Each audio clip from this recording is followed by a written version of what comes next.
Johnny. Okay, so Johnny said happy that you are giving them cheaper prices of fuel at the pump. But they are now complaining that you have given us this, we are happy, we are praising you. Now you want to come and take 1 cedi of every liter. It shows that you have not properly engaged the people. If you had engaged the people, you'd have known that, oh, we can't pay 1 cedi. We don't want to pay. No. Hold on. Where am I? Johnny Hughes. Miami Johnny Hughes. Oni. Johnny Hughes ni. Miami. Johnny's bite. No, where Johnny's leg? Where Johnny's bite? Where do all leg who won't bite? Johnny's a day. Johnny's bite. Mamma sent you. And you see, some of us, we are natural born orators. There's nothing you can do about it. I'm an ex-tempo speaker. I'm an expert when it comes to language. And when somebody is speaking, I intentionally watch them and the choice of words they use and what they intend to use the choice of words for. Now, meet here, Johnny. It's so funny that the Johnny I know, he's not biting. He's licking around the issue. So either say, free Johnny's bite to Johnny's lick. They say, one licking as but Johnny Lake. But so person bite Johnny. So my mention there or my mention the menu Johnny here. Mu hold on. Daniel Bonnie Yenti start view. At the pump. Okay, so start view. But they are now, the people are happy that you are giving them cheaper prices. So first of all, Danny wants to remind the people that for your testimony, when you're happy, it's not the people speaking. Danny can they all feel it? Can they all feel it? There is one issue yato petromu and ayateso, and there is another yade tax atoso. So when you want to hit it, go straight and hit it, and say tax na modiatoso no. It is neither here nor there. And as I may support it, you must bite. You don't need to lick. So he said the people are happy that you've reduced. So communication. He wants to remind the people that we've reduced the pump, fuel price at the pump. Johnny can was can't.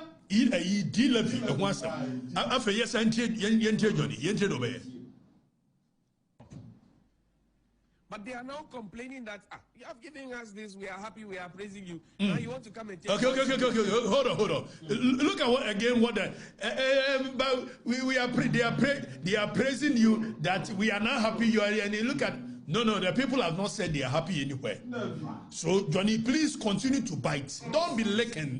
This one sounds like you are licking instead of biting. Johnny, please, you have to lick. And you have to bite. Don't lick. After you say, the people are happy and they are happy. Johnny, come on, it's tax in the account. Tax in the WhatsApp. After you trust. It shows that you have not properly engaged the people. Okay, so wait. So again, Johnny is saying that the issue is not about tax and but the issue is about engaging the people. So he's moving semantics. He's moving away from the core issue to now say that you should have engaged the people. So the problem is communication. And he will go on to say it, that the only problem the MPP had was communication. So Johnny, please, bite. A tax and opposition is saying, what do you think? Don't be doing semantics with language. Johnny, maybe I know bite. Akufo-Addo, you are not going to say it this way. Johnny's bite. I'm going.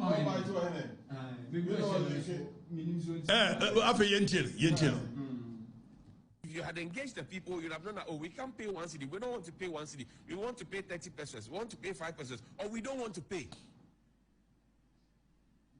Communication was the problem of the previous government. I told you. Johnny. Communication was not the problem. Akufo-Addo be engaging Ghana for across the country here. You come home, stakeholders,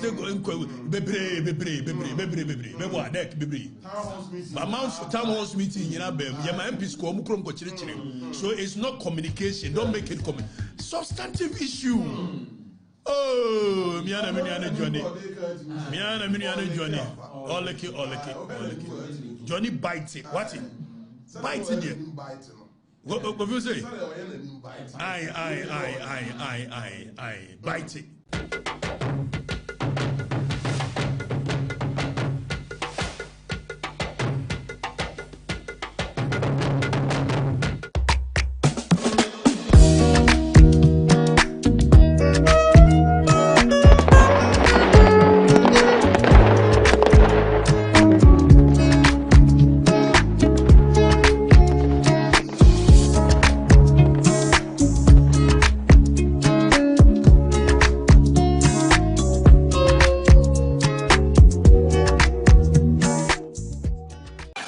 Are you a headmaster, headmistress, parent, teacher, or an educator looking for high-quality textbooks for preschool, primary, and junior high school students? Look no further than Advocate Publishing Company. Advocate Publishing Company is a leading publisher of educational materials in Ghana that publishes very engaging, interactive, and comprehensive textbooks that meet the needs of students, teachers, and parents. Our textbooks are thoroughly published to make learning fun and easy. They are also designed to stimulate critical thinking, problem solving, and creativity in students. Make Advocate Publishing your preferred choice for all your educational needs. Explore our range of textbooks and educational resources. Visit us at the old GNTC yard near Kingsway, Accra. You can contact us on 0503 786 776 or 02408 06354, also 0531 600 and connect with us on Instagram, X, and Facebook at Advo Publishing. Don't settle for less. Choose the best. Advocate Publishing Company, empowering young minds one textbook at a time. Thinking publishing, think Advocate Publishing.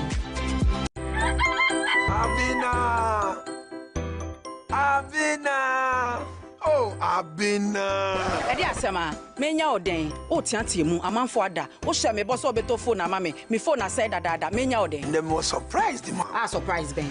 Surprise. Hey, Kofi papa e phone o iPhone 13 nanya ne Ende me frankofo bi mienu o amuko circle ene ba ko ne ka chena dan fa hawa ono odi ni Ghana card ekọ EBA phone so a otua 40% pen edi ni phone ma no a da aka no betua ne kakra Timothy ya me drop na me so me call ho ana me kwanya wo phone de bre on. Oh, Kofi papa me da say I'm sure.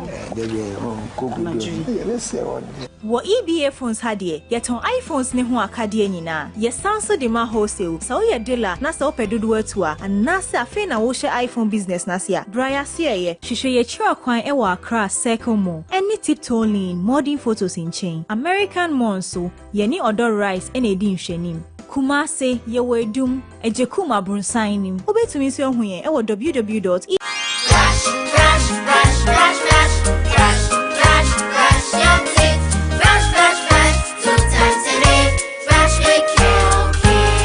Hello, my friends. My name is Calkit Toothpaste. Wow. I was made to be gentle on your gum, but protected.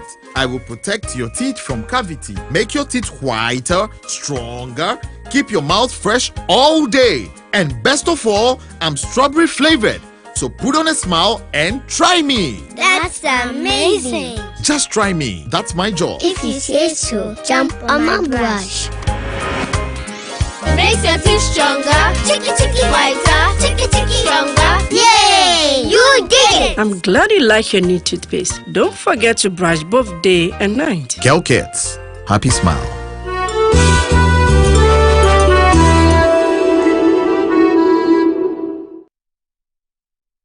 Yes, next. Hey, Nadia Benson, Asamo. Me didn't tum. Mr. Freddy Calico, just call me cockroach. Now, Mr. Freddy once now. Hey, is that you? Improve car. Yeah. Captain Mosquito, double the action.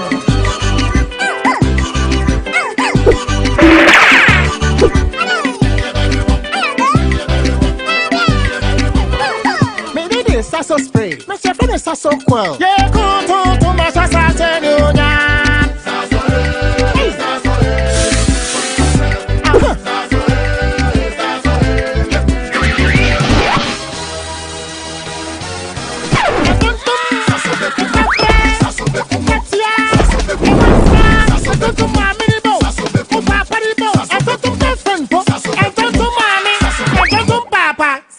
Come on, Tom Preko.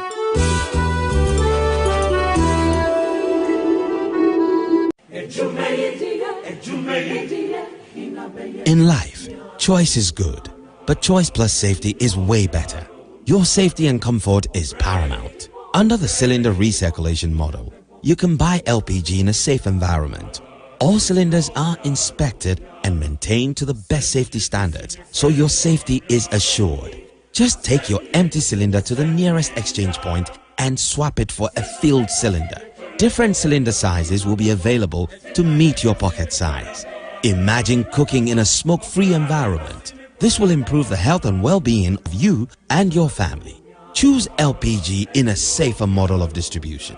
Cylinder recirculation model, securing your safety, creating more jobs. A message from the National Petroleum Authority under the patronage of the Ministry of Energy. Promo. Your most preferred estate partner is given a massive 20% discount on land sale. Yes, for our Founders Day promo, Estate Masters is offering this special discount for outright purchases up till the end of September 2025.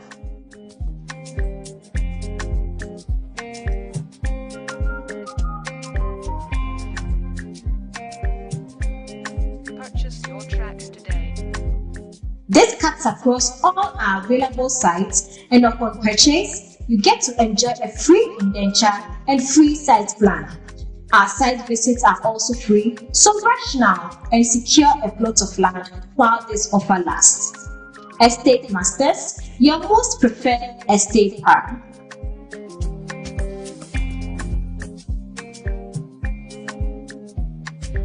Who's holding him? I don't know. John Mama is a good fine man.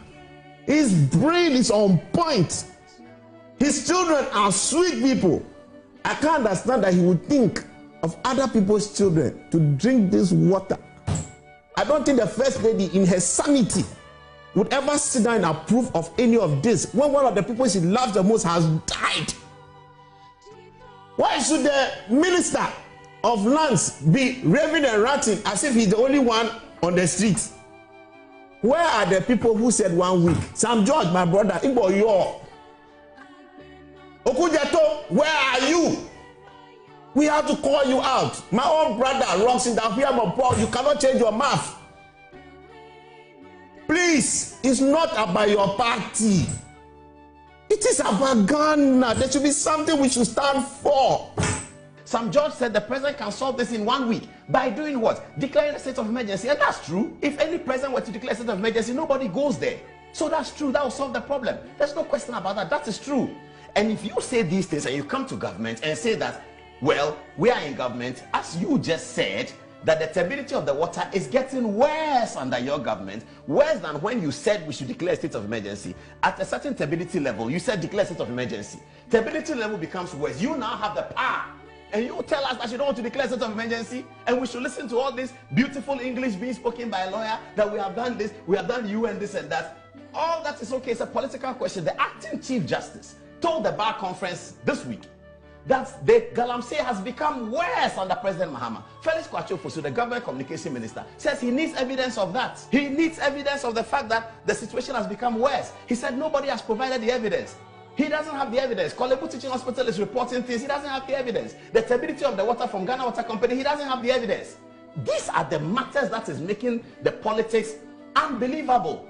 So this is the situation confronting the NDC. It is true that the state of emergency could stop Galamsey. It is true. The NDC were right in opposition, and those saying today are also right.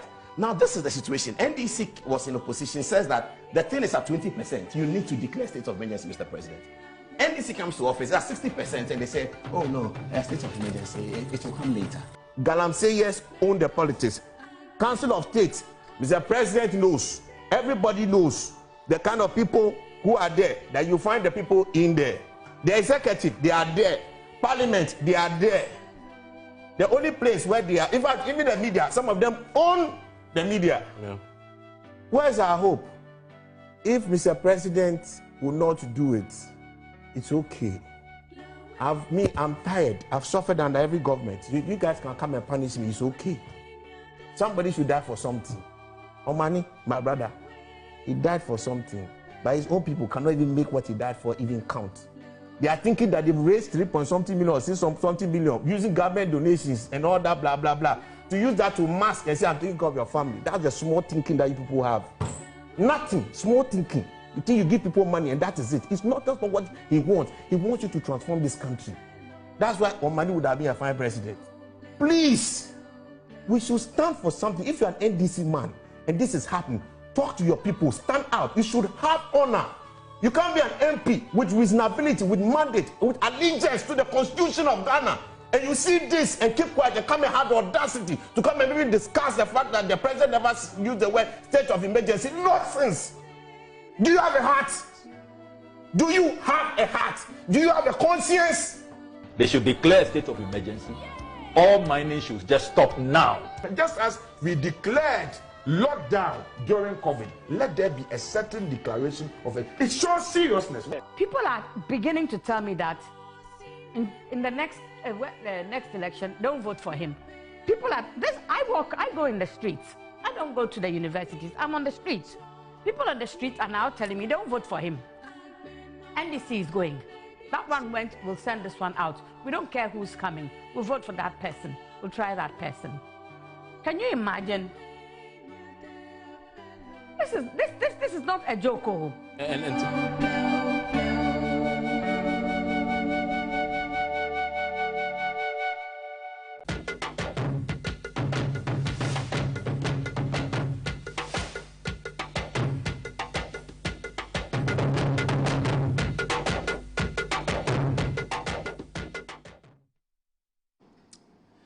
Well. What a rainy day in Accra. If you are in Kumasi, Takra Day, how did it fare over there?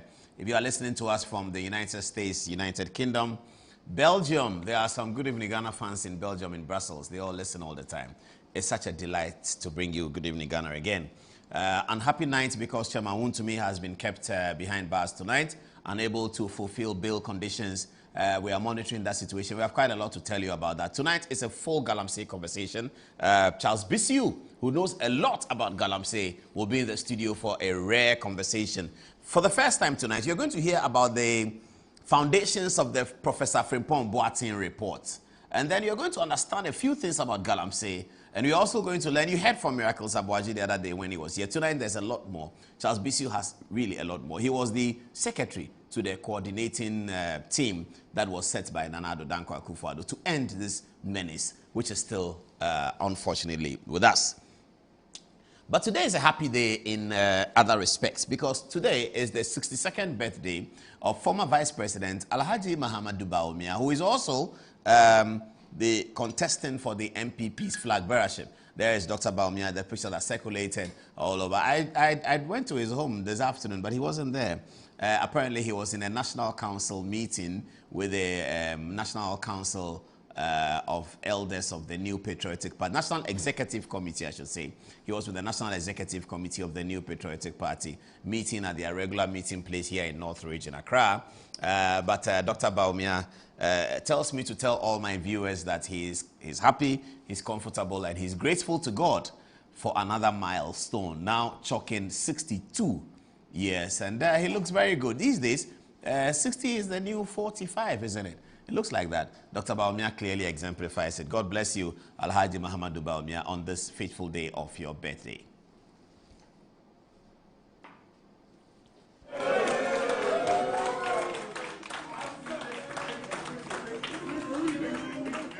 Happy birthday to you. Happy birthday to you. Happy birthday to you. May God bless you now. May God bless you now. May God bless you.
not have a David Woods.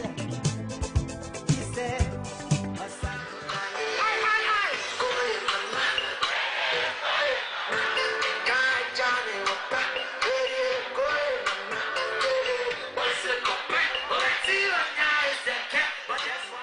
sa propaganda no na emu edin papa na enenam bibia say oh kramofo anto abama Dr. Bawumia ma anto ama Dr. Bawumia but me share data no mu the story is different. In fact, Zongos no yenya votes in 2024 esin votes a yenya in 2020.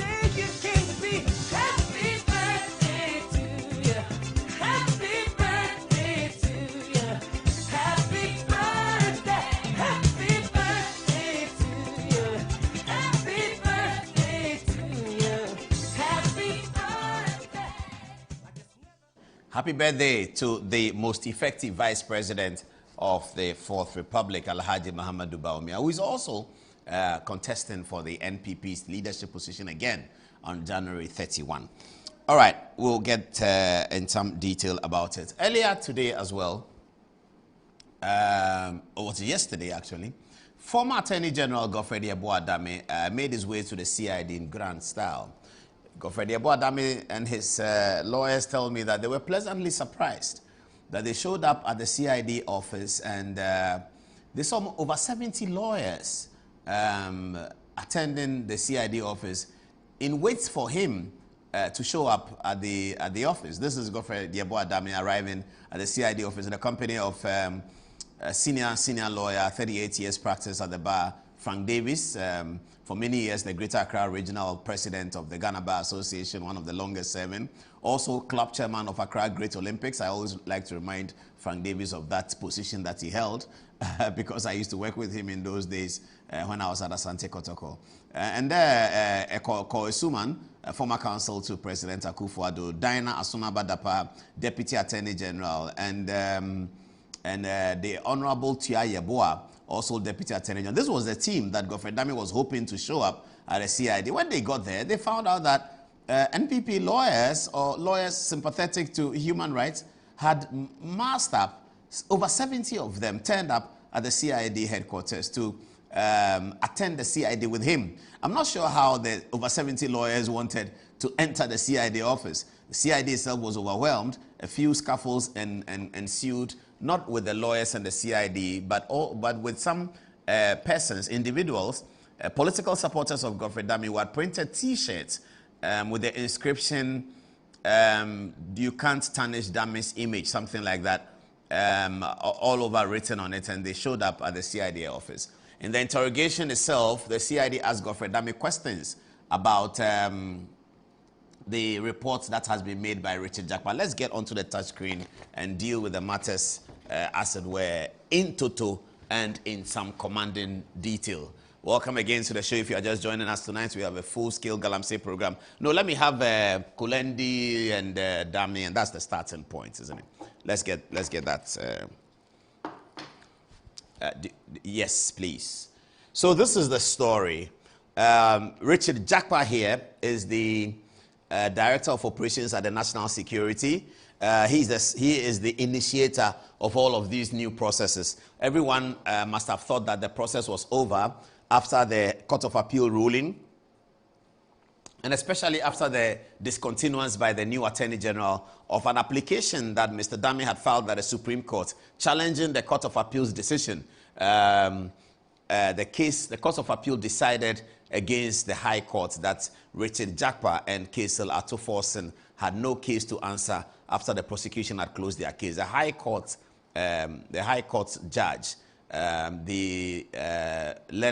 Efiasewa, had made a ruling that the two accused persons had a case to answer, that the prosecution had made a case sufficient for them to answer. But on appeal, it was overturned by a 2-1 split Court of Appeal decision. Whilst Godfrey Dame was still Attorney General, he filed an application, a further review of the matter at the Supreme Court. But the new Attorney General, Dominic Ayine, discontinued that matter. So it was thought that the matter was over. During the pendency of the trial, Mr. Jakpa came up with allegations that Godfrey Dame had tried to influence the case, and that Godfrey Dame had met him in the house of his cousin, the Learned Supreme Court Judge, Justice Yoni Kulendi, and that some conversations had ensued. Subsequent to that, he had phone conversations with Godfrey Dame, which he had recorded and submitted to the court as evidence of the fact that Godfrey Dame had tried to interfere, and they were using that to find a mistrial in the process. The court of High Court, the trial court, looked at it in great detail and made a determination, ignored it, and continued with the hearing. So it would appear that matters were dead. However, just last week or so, Mr. Jakpa petitioned the CID headquarters. CID is led by COP Lydia Donko. She is the CID boss, and that's why her photograph is here. Now, she was petitioned by Richard Jakpa to reopen that part of the matter. Mr. Jakpa is alleging that Godfrey Dame had interfered, so the same things he told the High Court, about which the High Court gave a ruling. Now, subsequent to Mr. Jakpa's petition, another person, Daniel Mafo Oforiata, also petitioned COP Lydia Donko, indicating that he was petitioning against Justice Yoni Kulendi. He wanted the CID to investigate the extent to which Mr. Kulendi must have played any role in the process. Now, he's concerned that Mr. Kulendi must have used his position as a justice of the Supreme Court to attempt to influence the trial in favor of his cousin, Mr. Jakpa, for which reason Godfrey Dame was invited to the Learned Supreme Court judge's home, and everything that we know ensued. So that petition is also before the CID. The CID then issued an invitation to Mr. Godfrey Dame to appear before them yesterday and to answer questions about this matter. So it is in that regard that Godfrey Dame attended the CID headquarters, and when he showed up with his lawyers, Frank Davis, former Greater Accra Regional President of the Ghana Bar Association, 38 years standing at the bar. Frank Davis is a very senior lawyer with extensive practice at the Supreme Court. Diana Sunaba Dapa, who is Deputy Attorney General to Godfrey Dame, and also the Honorable Tuai Yeboah, who is former President of the Borough Ahafo Regional Bar Association, but also Deputy President, Deputy Attorney General under Godfrey Dame. They all showed up, but to their pleasant surprise, they found an overwhelming number of lawyers, especially most of them young lawyers, most of them 10 years and below at the bar, showed up in grand support for Godfrey Dame, and they were very outraged about the petition that Mr. Jakpa had put out. And so they all showed up at the CID office. Maybe we can look at the video of Godfrey Dame's arrival again, and then we can go to the photograph. So when Mr. Dame was told that 70 lawyers had showed up for him, and he saw them at the CID headquarters, he began to engage with his friends that, look, all of these 70 lawyers, when we have finished the interview, I cannot let them go. Maybe we should sit somewhere and have lunch, and let me express my gratitude to them. And so soon after the event, there you see Gary Nimaku, who is the leader of Gary Nimaku is the head of the legal of the New Patriotic Party.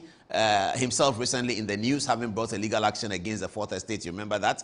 Kojo Frimpong, also Godfrey Dame's head of PR, is also in there. And then, so that's Gary. That's Koy Suman, another brilliant lawyer. He was counsel to the President Akufo-Addo. And Koy Suman is these days growing his hair. I don't know whether that's the look he wants in opposition or he started it before the MPP lost the election. Okay. So after that, I was told that Mr. Dame is having lunch with all the lawyers who attended the court, and that he is expressing his gratitude to them. Okay, so I moved in there to where they were having lunch somewhere in Accra, near Godfrey Dame's office.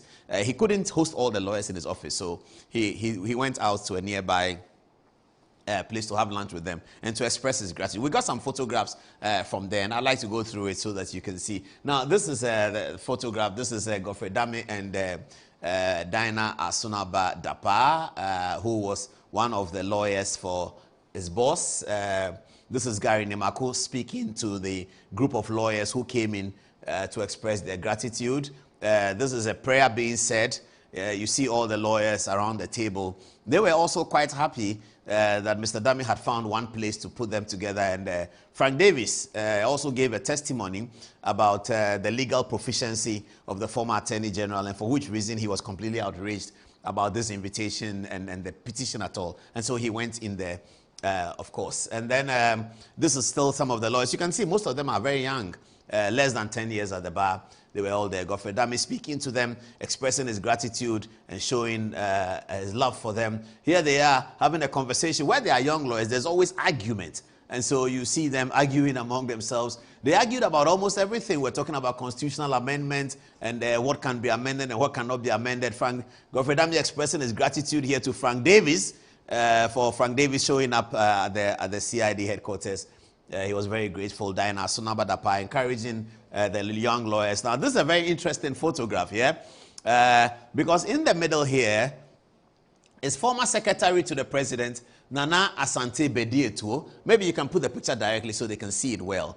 Nana Asante Bediatuo is in there. He is in the lawyer in the middle, and everyone was excited. I was terribly excited to see him. I've heard him talk. I've seen some of the videos about him singing and all that. But when I saw him there yesterday, I said, oh, wow. Nana Bediatuo also spoke to the lawyers, encouraged them to stay with the philosophy of right wing, to stay with the philosophy of human rights, to stay with the philosophy of an independent judiciary. He spoke very well to all the lawyers. It turned out to be like a seminar. It was really, really exciting to be there if you like law and you like constitutionalism and things like that. It was really, really great. A very, very beautiful gathering of all of these lawyers.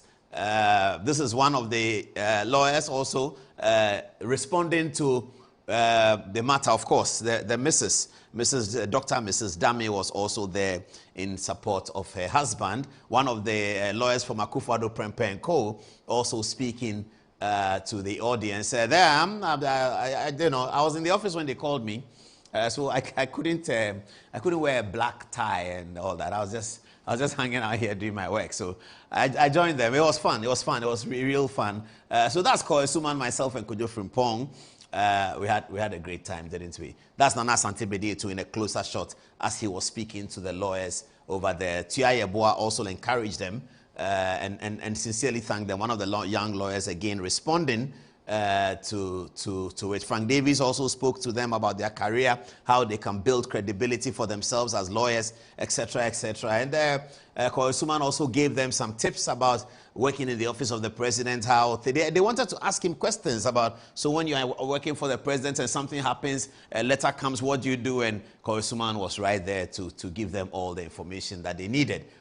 This is another important photograph. Gary Nemako also spoke to them. He is a politically exposed lawyer because he's the leader of the NPP. He told them about how that works as a barrister who is also politically exposed, how that works. And they all thoroughly enjoyed themselves. At the end of the day, they had this huge group photograph of almost everyone who came there.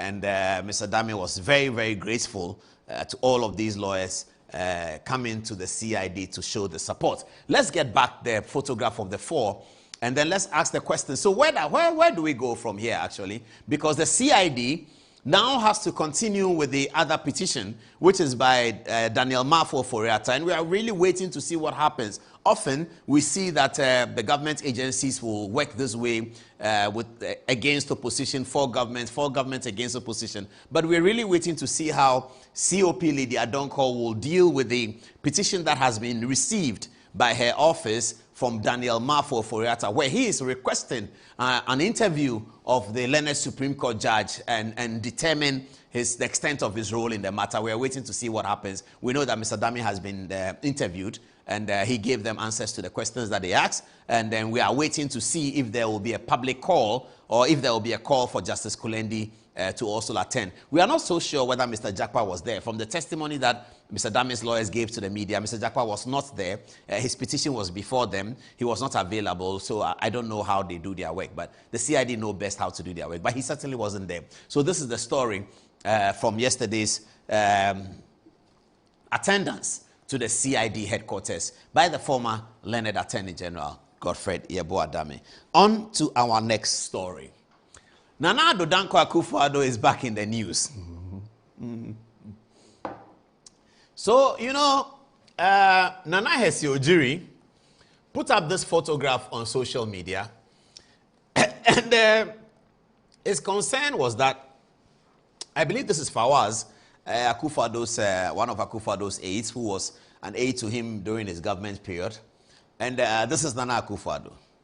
Now, the concern or the expression of Nana Hesse Ojiri was that this man is 82 years old, the man on the right.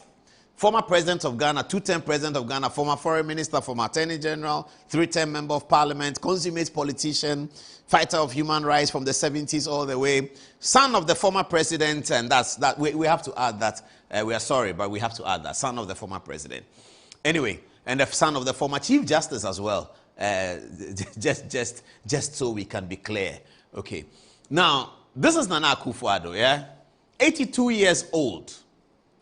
Now, I'm going to make a suggestion. It's my own suggestion. You don't have to accept it.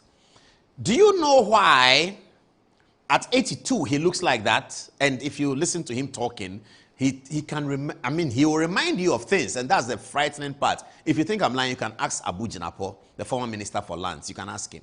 When you're speaking to Akufo-Addo, he will remind you of things. Not things of 70s or 2021. He will tell you that, oh no, Parliament passed it. He said, really? Oh, yes, Parliament passed it. It went through, by the second reading is where we had problems, and then I called Chairman Sabonsu, we had a discussion with it, and eventually Parliament passed it. Oh, yes, I wrote a letter to, he remembers everything. He remembers everything. The things that we are 50 years, we can't remember. 82, he will remind you of it. That's Nana Akufo-Addo. Now, I have been looking at the social media and looking at these free SHS issues that have come up over the last 1 week or so. And something struck me. And it's about an advice to politicians. You see, if you're a politician, like a president, I believe that nature will reward you. Nature will bless you if you are able to generate a policy that you don't benefit directly from. This free SHS policy, educating people he doesn't know, fighting with his party and with his cabinet, that I will take the Ghanaian people's money and educate the children. I don't know them. I don't know their parents. I don't know whether they are MPP or NDC. I'm educating children in Volta region. The other day I was talking to a politician. He said that this Akufo-Addo's policy of free SHS, it was wrong. And I said, why? He said, but you do a policy that is not going to generate any votes for you. And that's where we are. I said, wait a minute, why do you say that? He said the children that he educated the free SHS in the Volta region and NDC places, did they turn out to vote for us? Is it not the same free SHS children who were making videos and saying that they won't vote for us? And why did he educate them? They should have let their parents pay, then they will see whether they can speak the English. A very angry MPP politician. You can understand his anger. But there's something about politics. One must always do fidelity to the earth. The earth that you stand on. As a politician with power, you must always do fidelity. If you have 10 policies, at least 4 of them must do justice to people who can never pay you back. Akufo-Addo's decision to take Ghana people's money in 2017 and pay school fees for children he doesn't know, children whose parents he doesn't know, children who may not grow up to vote for MPP, they'll vote for NDC. A lot of them voted for NDC. Free SHS can never be thought of as a political policy. If you do roads, they go and do roads in their places. Today, Ashanti region people are complaining. Akufo-Addo could have taken the money and done the Ashanti region stuff because that's where his votes are going to come from. But he said it doesn't matter. Let us educate the people. Let us educate them. When Kwame Nkrumah did the free SHS policy, he did it only for the northern region, the northern parts of Ghana. Since then, in the 60s, the northern votes have always gone to the UP, the CPP people. And those who have inherited the CPP like the NDC, they have always won the northern votes. And the northern votes always went to Nkrumah because of the policy of education. By the time Akufo-Addo became president, the country was divided into strongholds here and there. He didn't say that I'm going to do the policy for Ashanti region and Eastern region because they will vote for me. In any case, when he was trying to be president in 2008, he won 2 regions, Ashanti and Eastern, and he won the election, except that he didn't meet the threshold. He could have said that, oh, Ashanti and Eastern, I will never forget them. So when I become president, Ashanti and Eastern, I'll give you free SHS. He could have said that. What would you do about it? You can only make it a political question and vote against him if you're in another region. But he didn't say that. He built laboratories for children in the Volta region. How many votes does MPP get from the Volta region? It doesn't mean Volta region should change the way they vote. Fair enough. They can continue voting how they vote. But because Akufo-Addo did that, my suspicion is that nature has endowed him with this kind of look at 82. And eventually, and I keep saying that, I'll never stop, eventually, posterity will come round and mark him 10 over 10. Eventually. As for hardship, when it comes, we all get angry. Me, I was very, very angry those days when they tell me that Akufo-Addo is looking for us. I say, oh, his prices have gone up. But I'll still go because I love him. But many people were angry with him. You heard him speak recently. He said that one of his biggest regrets is the debt exchange program, where people's savings had to be postponed. The revenue from people's savings coming to them had to be postponed. Akufo-Addo said so. He said so. Recently, he said so. So, leadership is difficult. It's not simple. He didn't want to take that. This is a man who is taking the state's money to pay people's school fees that he doesn't know them. How would he knowingly take money from people? He won't do that. Nobody will do that. But it's a difficult situation that arises with leadership. And it is because of these things that we say that eventually posterity will judge him well. Look at how he looks like at 82. 82 years he's standing in winter in school. 82. He's walking freely, talking, thinking, remembering. His recollection, super. He can remember everything. If you ask him to give a speech now for 1 hour, he will. So long as you're talking about the things that interest him. Politics, leadership, judiciary, independence, constitution. When you talk to him about history, when you talk to him about these things, he can remember everything. I just want to say, Mr. President, thank you very much for your leadership. Congratulations on the way you look at 82. It's always a blessing. All right, let's move on to our next story as we approach Galamsey. Were they showing me the Black Stars? Yes. The Black Stars are playing tomorrow. And once the Black Stars win, and we believe that they will win, who are they playing? Madagascar? No, Central African Republic. And the game is being played in Morocco. I saw Michael Otieje's video. Central African Republic is one of the weak teams in our... Central African Republic is one of the weak teams in our group. And so we are expected to beat them. I'm sure that the Black Stars will prevail and qualify for another World Cup back-to-back. But whilst we're looking at the Black Stars, we have been told that government will be introducing a sports levy as primary revenue source for sports funds. I like what the way Samson Kujo wrote about. Can you give me something? Franklin Kujo. Can you give me Franklin Kujo? I like the way Franklin Kujo put it. So this is what Franklin Kujo said. He said, there are many taxes we already pay that do not make sense. That's Franklin Kujo's assertion. He is a policy think tank person, quite experienced at Imani.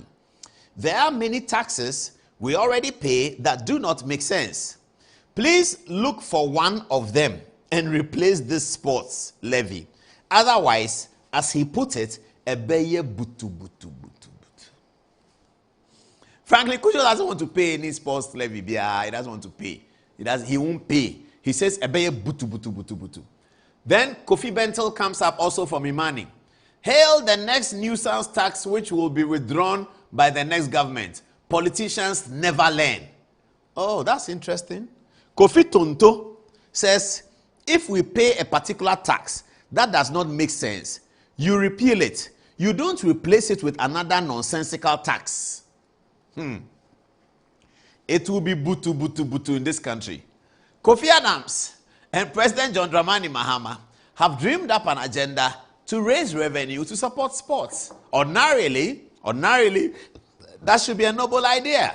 Why is it receiving bashing from even the civil society that are quite friendly to President Mahama? It's because they identify it as a nuisance tax. They think that it's a nuisance tax. And, Adu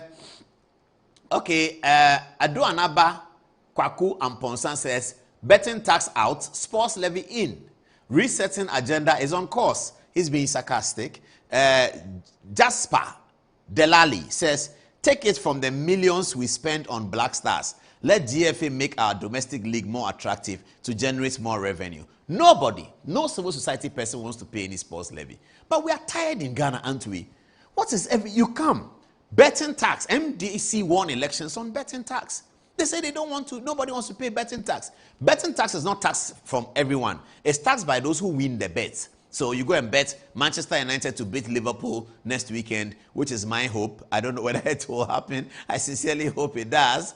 But they are playing at Anfield, so that's a big ask. We don't know how it's going to be. We are hoping that Ruben Amorim and who's the latest player in United who is good? Amad Diallo is a Senegalese or Ivorian boy, very, very good player. He plays on the right. Mbeumo plays for Cameroon, and he's also doing very well for Manchester United these days. But it's going to be a big ask because Liverpool are coming from 3 games defeated. They are playing at Anfield. Anfield atmosphere is going to be charged. I've been at Anfield before. There's no atmosphere like Anfield, so I don't know. But if you bet on that game and you win, the Honorable Ken Ofori-Atta was collecting taxes. The NDC rode on the back of this new sans tax, that they don't want it, that they're going to replace it. And some Ghanaians voted for them, especially the taxing people. I remember Shatta Wale was angry with this betting tax because most of the SM fans, they are betting and they are using it to do this and that. Then no, you say you want tax out of it. So NDC said no. E-levy, NDC said no. NDC takes out e-levy, which is an optional tax, technically optional. And then they bring in D-levy, whose options are limited because it has to do with petroleum, which connects to almost everyone. Now they take out betting tax, and the Honorable Kofi Adams here says that he wants to introduce sports levy so that we use it to take some money and give it to Accra House of Folk and Asante Kotoko and Football Association. The part of the reason why Ghanaians are usually unhappy with taxes is that they do not trust the management of the resources that come out of the taxes. That's really the problem. Many Ghanaians don't trust how this tax money will be managed. They are afraid that the tax money will be used to buy Range Rover, Land Cruiser, house, this is there for politicians. That's why Ghanaians don't like taxes. Because when they tax them, their road doesn't change. When they tax them, the street lights are still off. Greater Accra Regional Minister came into office and said that 2 weeks, I'll put all the street lights on. After 3 months, she said, if your child didn't get a placement, go and hire a private teacher. What is wrong with that? Just hire a private teacher for your child. These are the things she was saying. She had forgotten where she's coming from. These are the things she said. She told us that if after vetting, 3 weeks, all the street lights will be on. So the aggregate of the concern is that people do not believe that when the taxes are collected, it will be used for the intended purposes. Politicians must begin to show Ghanaians that this is what your tax has been used for. Nana Akufo-Addo was able to show that your tax has been used for free SHS. People, Ms. Bell, who was against Nana Akufo-Addo and supported John Mahama for good reason, testified in 2017 that she took a child to Achimota School of all places and they didn't ask for any money. She testified. That is one of the few times that Ghanaians have seen the appropriate application of national and state resources. Apart from that, and maybe 1 or 2 few instances, Kufuor's national health insurance also looked good at the beginning. Kufuor's public transport reinvigoration, Metro Mass also looked good at the beginning. But apart from this, you can't find any in the whole Fourth Republic where Ghanaians can confidently say that our taxes have been applied to this, our taxes have been applied to that. Anytime they hear the use of money by chance, stealing, chopping, eating, that's the reason. Because if you say you want sports tax, it's not really a bad philosophical idea. But who is going to manage the money? How is the money going to be managed? So Franklin Cudjoe says we won't pay. He says he actually threatens violence. He said, Ebeye butu butu butu.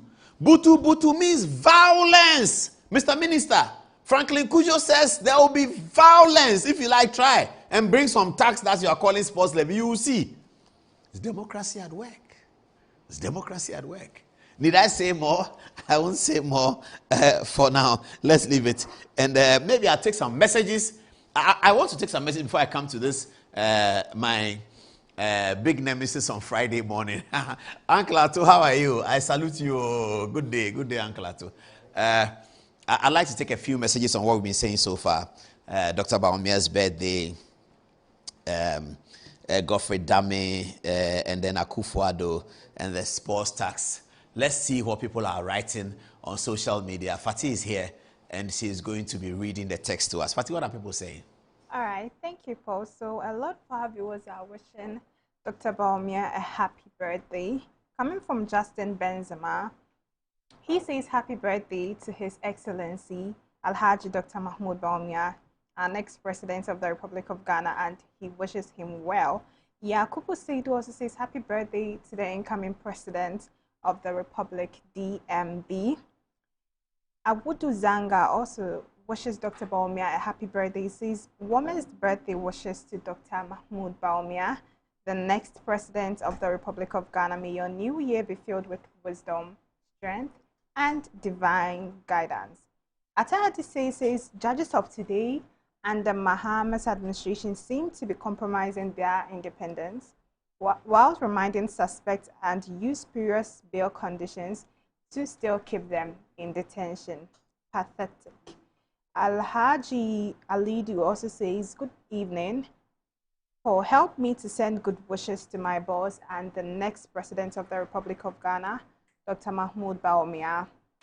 And Emmanuel Martin also says, great man Nanado, father of free SHS.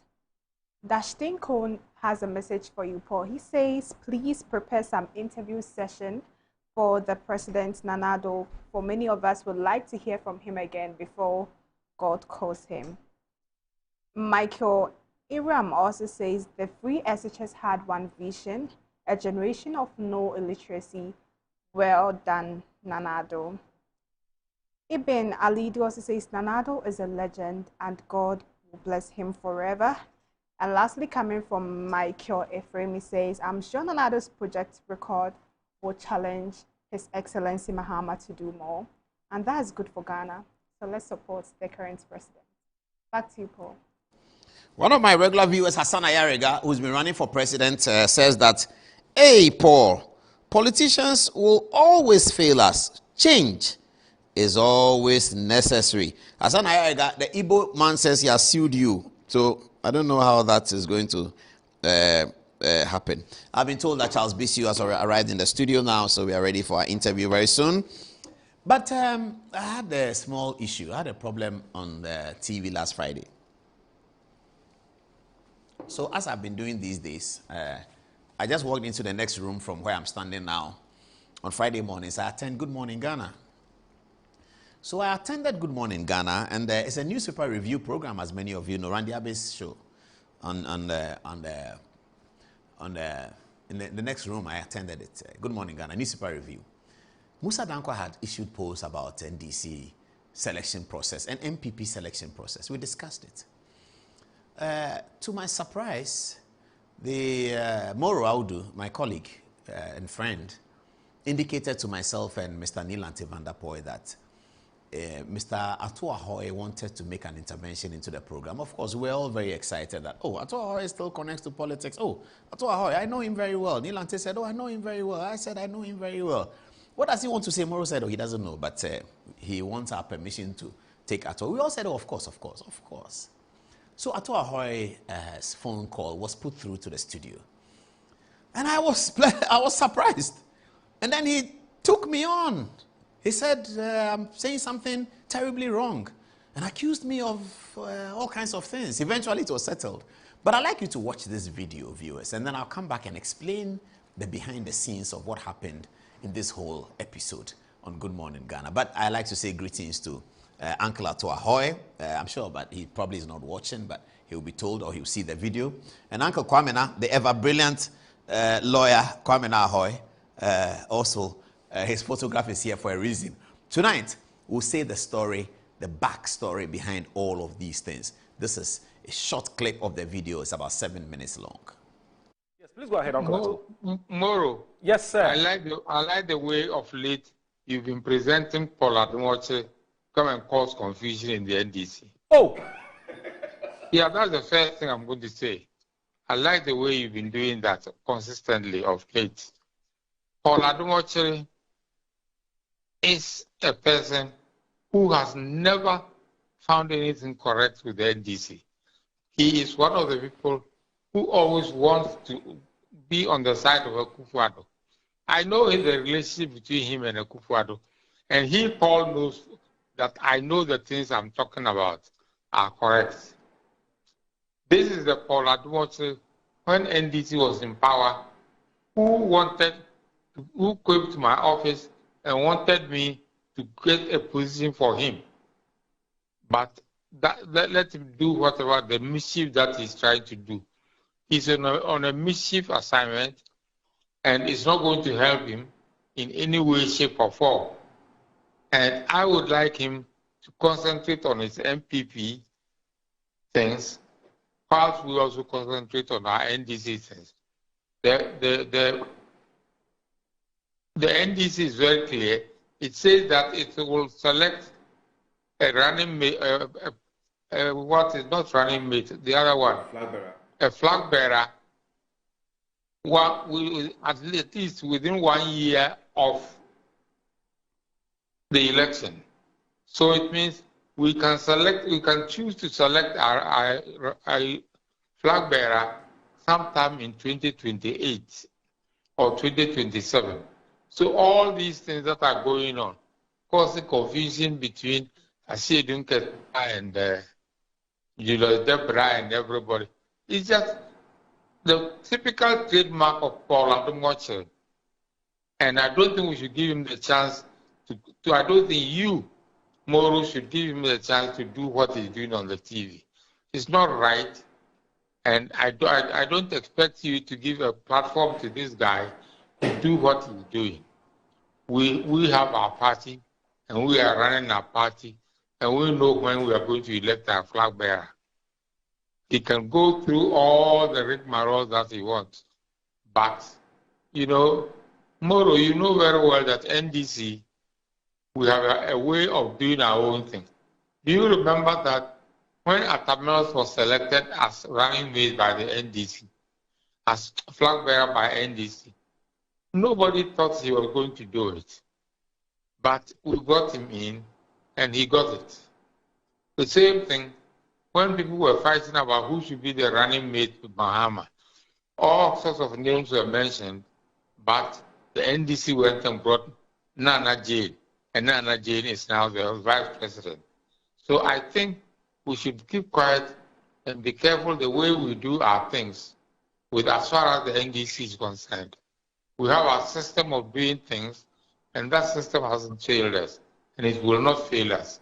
So therefore, I see that much to keep whatever bad things he wants to do to NDC to himself, because he won't succeed.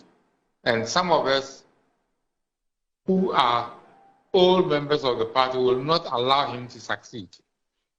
We are going to make sure that NDC will go through their system and select whoever has to be the flag bearer or the running mate or whatever it is at the appropriate time. The time is not now. Mahama has done only 9 months of the 4 years, and I don't understand why we are going through this thing of trying to select a running mate now or a flag bearer now. It is not yet time. President Mahama has done only 4 months, 9 months, and we have 3.5 more years to go. So people should just keep quiet and let him do his governance. Paul Adumochiri, please keep quiet and shut your mouth and let Mahama serve his term. You never did what you are doing today when Akufo-Addo was in power. Thank you very much, Uncle Ato, and good morning. I'm very happy to hear Uncle Ato talking. Him and I support the same Manchester United club, and so I'm very happy to hear him. Good morning, Uncle Ato. Thank you very much for intervening. Good morning. Good morning. But No, I don't support Accra Support, which he does. Uncle Ato says that he talks about my relationship with Akufo-Addo, which is, yes, it's true. I mean, I believe that Akufo-Addo is one of the most impactful politicians of the Fourth Republic. I noticed that when I covered him in the Second Parliament, and I noticed that the way his youth mobilization was when I was a university student. So, yes, definitely, I'm an apologist of the Akufo-Addo political philosophy. There's no doubt about that. The other thing is that I do not wish the NDC evil. That's also, perhaps it's a bit too harsh. I mean, I have friends in the NDC. I am generally a political animal, so I like to follow politics a lot. So it is true that when Uncle Ato was at Church Street in those days of Mills, I will go there often with Harry Zakor. I don't remember asking him to give me a position, but yes, I visited him all the time. I will harass him for this and for that, and that's also true. I used to go to Church Street. Sometimes David Lamptey will send me there as well, so that's true. The other thing is, the thing we are discussing is not coming out of me. It's coming out of Musa Dankwa's polls. This is really the point that has to be made. It's not me saying that I'm coming here this morning to discuss something that is not born out of it. It's a newspaper review program. So the newspaper agenda is what we are following. Sometimes we can add other things, but those things must have been in the news. So we are talking about St. George this morning because it is in the news. We are talking about the NDC's presidential primaries because Musa Dankwa has been polling about it, and it forms part of the news. Anytime Musa Dankwa picks up a poll, it is a big story on Joy FM and Joy Headline News and all of that. So that is why we are talking about the NDC situation. I was here last week. We probably didn't talk about the NDC situation. We talk about something else. I wanted to discuss, if it has been reported, that Richard Jakpa and Godfrey Dame petitions to the CID, which I'm very interested in. So I have to plead with Uncle Ato that the things he had me said were based on a discussion of the Musa Dankwa polls, to which I gave some flesh to. And I was also concerned that Ben Brito-Chimalon, especially one of the respected journalists, as I said, broadcasters, was concerned about the way Musa Dankwa was doing the polls too early. And Musa Dankwa stood his ground and said that he's a pollster. He pulls up polls every 3 months, and so he will continue to do it, and that they do it everywhere in the world. This is what has got me talking about the NDC flag bearership. What we here at Metro TV can assure you of is that when we invite people for programs, we don't invite them because we have some ulterior motive. I mean, first of all, Paul is a member of this company. He's a staff of this company. He has a program called Good Evening Ghana. And so as a staff of this company, he's entitled. In fact, he has a right to appear on any platform if the platform deems it fit to invite him, you know, to come and express his opinion. Basically, his opinion is expressing. And there's always somebody from the other side who would counter or disagree with him if what he's saying is not factual. So it is not like we're doing a one-on-one with him, you know, where he comes and says things and perhaps the host is not asking, you know, proper, relevant, critical follow-up questions. That is not the case at all. And it is also not my call. I don't personally decide who comes on the show. There's a production team that works with the head of the programs department who decide who appears on the show, or what show, and at what time, and on what day. So it's not personal. I mean, I don't make that call at all. But your concerns are well noted. I'm sure management is listening. I'm sure management believes that there's something that ought to change as far as the paneling is concerned. I'm sure that management will take the right decision. But your concerns are well noted. We thank you very much for your input. Thank you very much, Uncle Ato, for your inputs. But as I was looking at this, I thought that I should bring to you, my viewers, a bit of history about this story. And I can clearly understand where Uncle Ato Ahoy is coming from. I'll come to working with Rollins. Let me have Uncle Ato Ahoy again. I understand where Uncle Ato Ahoy is coming from. If you know the history of these things, I have made the point on Good Evening, on Good Morning Ghana, and I've made the point again that this will be the first time that the NDC has to go through a succession process through a democratic way. Well, democratic in quotes, but let me say through a fully democratic way. That's not in quotes. Through a fully democratic way. What do I mean by that? The succession plan matter is as follows. When the elected president is leaving and he can't do another term, you elect another person. The MPP had gone through it in 2007. Indeed, the NDC was the first party to have the opportunity to go through it in 1999-2000 when J.J. Rawlings, after 7 two-term Democratic leader and 11 years of military leader, was exiting, and so they needed to fix somebody there. Now, it was Uncle Ato Ahoy who took the view that rancor about choosing a presidential candidate after Rawlings should completely be avoided by the party. And so I can understand where he's coming from. He knows that this kind of democratic enterprise, which I, as a political scientist, call it the pill of democracy, is medicine. It's a pill. It's a bitter pill of democracy. But like any disease, you have to take the bitter pill to get the disease out of your body. It is that pill that has to be swallowed by every political party, that internal choice. It is always a bitter pill. Every political party goes through it. It hardly ever ends the way you want it to end. But it is something that is a fait accompli. You have to go through it. It's like a catch-22 situation. It's about the being in between a river and the deep blue sea and all those things they say. Every political party must go through that at a point, and it's not very simple.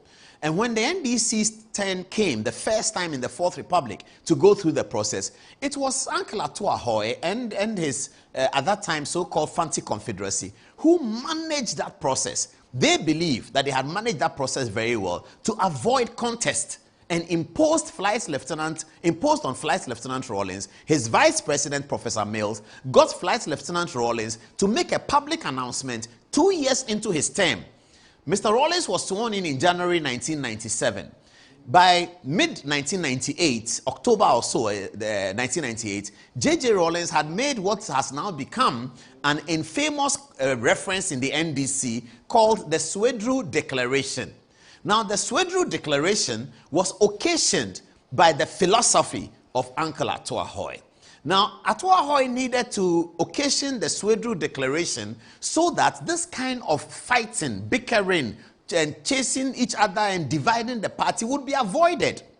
Incidentally, that process, which was successful in terms of Ato Ahoy's understanding of it, also occasioned the biggest breakaway from the National Democratic Congress. And I'm going to tell you the story, if you permit me. Give me 2 minutes. First of all, let's look at how, when the opportunity came, Uncle Ato Ahoy seized the opportunity to bring in Professor Mills as the running mate of Rawlings. Professor Mills was a very qualified person. And when he became president, at least 2 years, people saw it. 3.5 years he was president, people saw it. He's not bad at all. He's a very bright guy. He was just unwell, but he's a very bright guy. He's a very, very good politician. And Ato Ahoy brought him in as vice president. Once Professor Mills secured the vice president position, Ato Ahoy then metamorphosed Professor Mills into the NDC's inheritance to become the presidential candidate, endorsed by the leader, how do you call it? I want a word for it. The ultimate leader of the NDC. Those days they call him the founder, and he had a single, very powerful voice. Ato Ahoy got J.J. Rawlings to agree that Professor Mills be the candidate. People were so angry. Obeda Samoa was angry. Many, many people were angry. In fact, the young people who were coalescing around Guzitano, who were waiting for a contest, which they believed that Guzitano will win, left the party to form their own party. This is Kwamina Ahoy speaking to me in 2016 about how Mills came in when the opportunity came for the vice presidential slot. Please listen. Harry Sawyer was the Minister of Education, and he brought a memo to Cabinet asking us to reverse the decision of the University Council, and appoint Professor Mills because he was much better. And he extolled his virtues. In the middle of it, somebody told him that in this constitution, the government doesn't appoint the vice chancellor, it's the University Council, so it cannot be done. But he was very, very emotional about it. And the more he spoke about it, the more I said, Obeda Samoa was in the meeting, but he left before the meeting ended. So as soon as the meeting ended, I dashed to his office. He was Attorney General at the time. I said, Obed, this Professor Mills that Harry Sawyer was talking about, don't you think he's the person that we are looking for? Obed said, Jesus Christ, Kwamina, you are right. He's brilliant. I taught him. Yes. Why hasn't anybody thought about him? So he called Rawlings on phone, and they spoke in Ewe, which I didn't understand. And then Jerry said, come there. I know the man. I have met him. He's IRS coming. Go to his house. Whatever it takes today, I want him as a candidate. I think there's part of the video that they didn't show where he said he went to Professor Mills's house, he met him. I needed that producer. That's where Ato Ahoy comes in. He said Mills was close to his brother Ato Ahoy, blah, blah, blah. Anyway, so now let me come to working with Rawlings. So Professor Mills became the running mate and the election was successful. Then I believe that Uncle Ato Ahoy, at that time, who had significant control over the NDC with his Fanti Confederacy, Toto Bikwachi was at National Security, his brother Kwame Ahoy was at local government, Ato Dazi was there in the castle. They had a sort of group, they were labeled by Kofi Kumsin, the Chronicle editor and publisher, as Fanti Confederacy, and we still call them that. They then began to maneuver to avoid this kind of contest because they knew that had potential to destroy the party.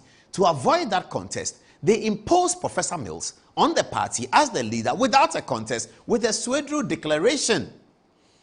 And then the declaration was confirmed in Ho, where I was a reporter. Oh, I should have asked them to pick up my photograph with Rawlings in that place. Where I was a reporter for the NDC Congress in Ho. I went in with Komla Dumo and others in May 2000. I believe Standogbe was part of that group. We went to Ho, and Mills, in his acceptance of the endorsement of the NDC Congress, said that he was going to consult Rawlings morning, noon, day, night, midnight, dawn, every time. And that became a problem during the campaign of 2000.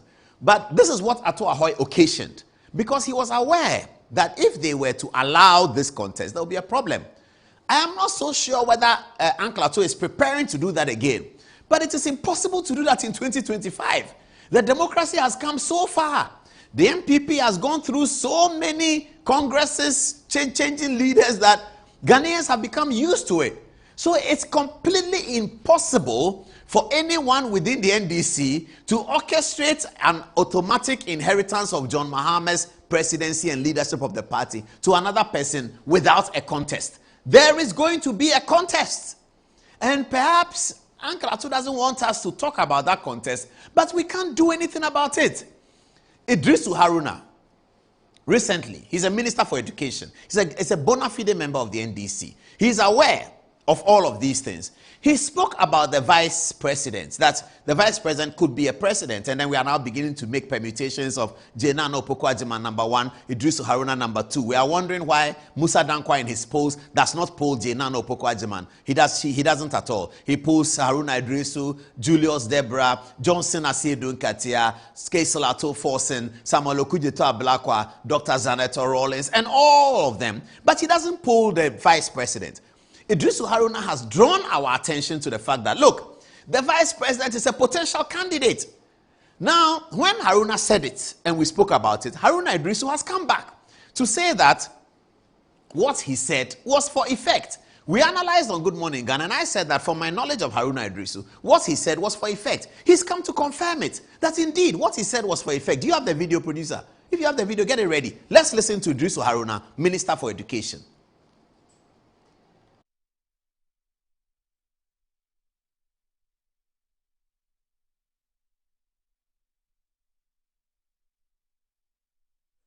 Many of you who sought to give it your own interpretation. Professor Jane, I'm reminding them that my mother taught me that sometimes silence is golden because silence cannot be interpreted.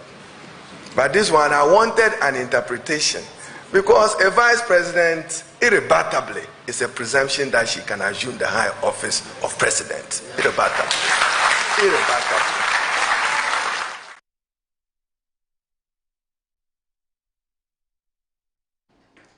Good evening, Charles Bisu. Did you hear that, viewers? Did you hear that? Idrisu Haruna. So, Uncle Ato Ahoy, we are really sorry. But it's not me, it's not us, it's not the media. It is the circumstance of the matter. You can't do anything about it. Listen to Haruna Idrisu again. Listen to him well. He said that. He said it for effect. Listen. As my prayers, there were many of you who sought to give it your own interpretation. Professor Jane, I'm reminding them that my mother taught me that sometimes silence is golden because silence cannot be interpreted. But this one, I wanted an interpretation because a vice president, irrebutably, is a presumption that she can assume the high office of president. Irrebutably. Irrebutably. It's not even this one. This is Ho. All right, I'll take both photographs though. So that's Idrisu Haruna.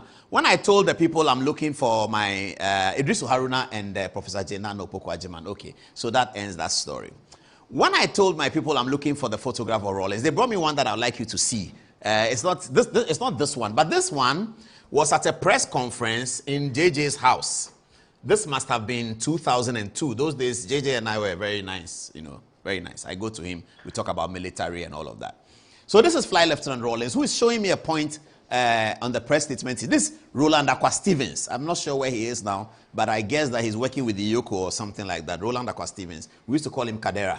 And then this is Dr. Tony Edu, with whom I was all the time. And then this is Flight Lieutenant Rawlings. I'm not sure who took this photograph, but Victor Smith would have been in this conversation as well. This is back in the day, I used to like wearing blue shirts a lot. I'm not sure why I've stopped, but I used to like wearing blue check shirts a lot. So this is me and JJ in 2002 or 2003. Certainly Kufuor was president. They had another one, which I'm very proud of. The other one is Election 2000. This is the JJ security around him. Oh, I remember this guy, JJ security. I remember all of them. Look at how the soldier man is looking at me. This is JJ voting in 2000, Flight Lieutenant Rawlings, and I gave him a live interview on Joy FM as he was casting his ballot. And my question was simple, that who did you vote for, Mr. President? And he said my vote is a secret, but he voted for Professor Mills, of course, in the 2000 election. A little bit of history. I'm doing another book, and some of these photographs will show up in that book. 21 minutes past the top of the hour, 10 o'clock. Producer, what shall I do? Shall I take the break and go to Charles Bissiou? I think that is the instruction of production. Okay, yes, Charles Bissiou is seated. Galamsey is our topic. I'll be right back.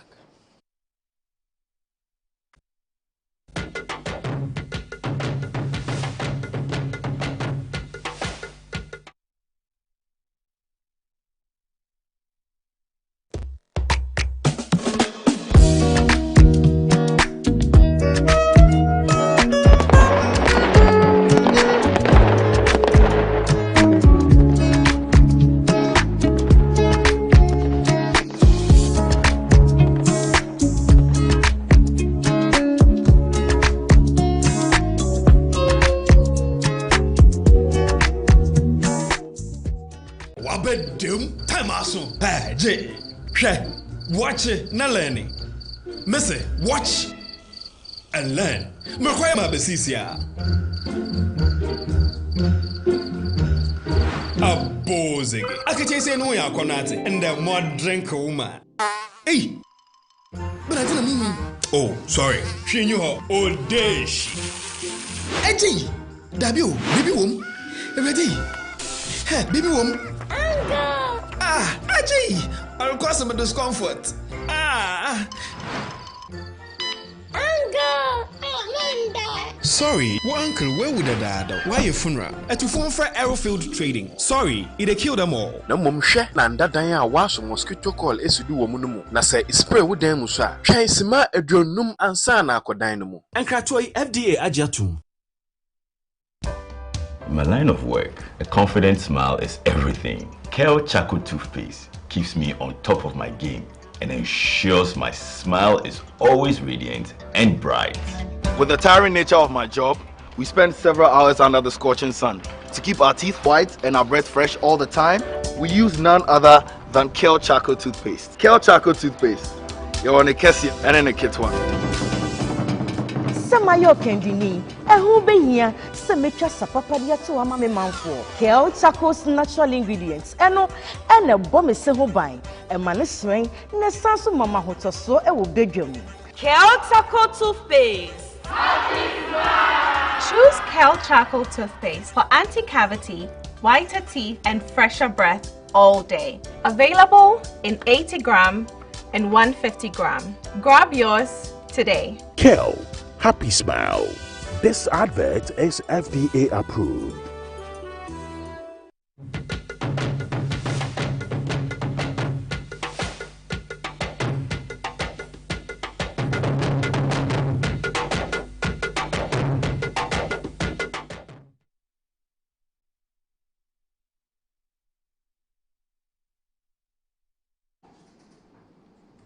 Nana Kobnan Ketia's son is here.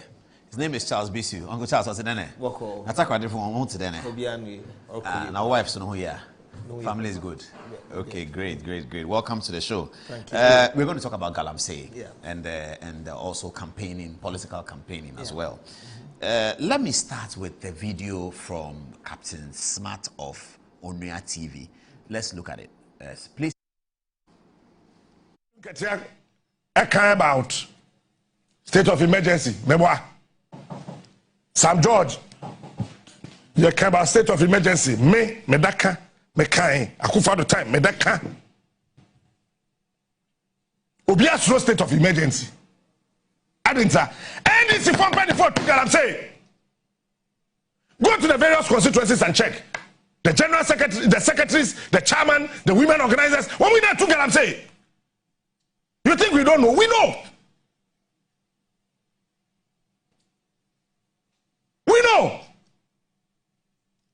As a DC, our particular district, MC, our particular municipal assembly, MC, our particular metropolitan assembly, na ye tu Galamsey wo ho, na ye ntimi stop here, na DC, you know, MC, you know, na almost so fast one saying. Tell me, Shemo TV no suna kacha me. The Committee on Subsidiary Legislation, it was chaired by him. Attorney General, we say yenko tu Galamsey awe ye kwayem tamana Akufo-Addo wa ban mu no ono na tena so mo gitum parliament in publish it ne part so omo de ba me ye be ma o me catch now me say one fa sa subsidiary legislation committee no one publish committee no a report no so omo de ba na ayeni o kan say on peniswa me catch them say Attorney General, I am sorry, but until then he was the chairman of that committee. Ejitu Muse John Mahama Attorney General no on Ejitu Muse as the chairperson see him go to Galamsey our Ghana yakwayim. Why is he not repealing that law? Why is he quiet about it?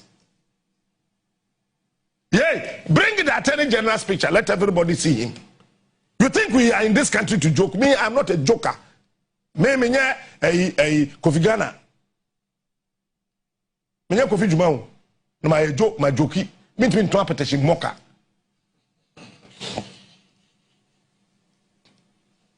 This Attorney General was the chairman of that committee. Ejitu Muse yenko tu Galamsey where kwayem. If Mahama says he wants to fight Galamsey, why are they not repealing that law?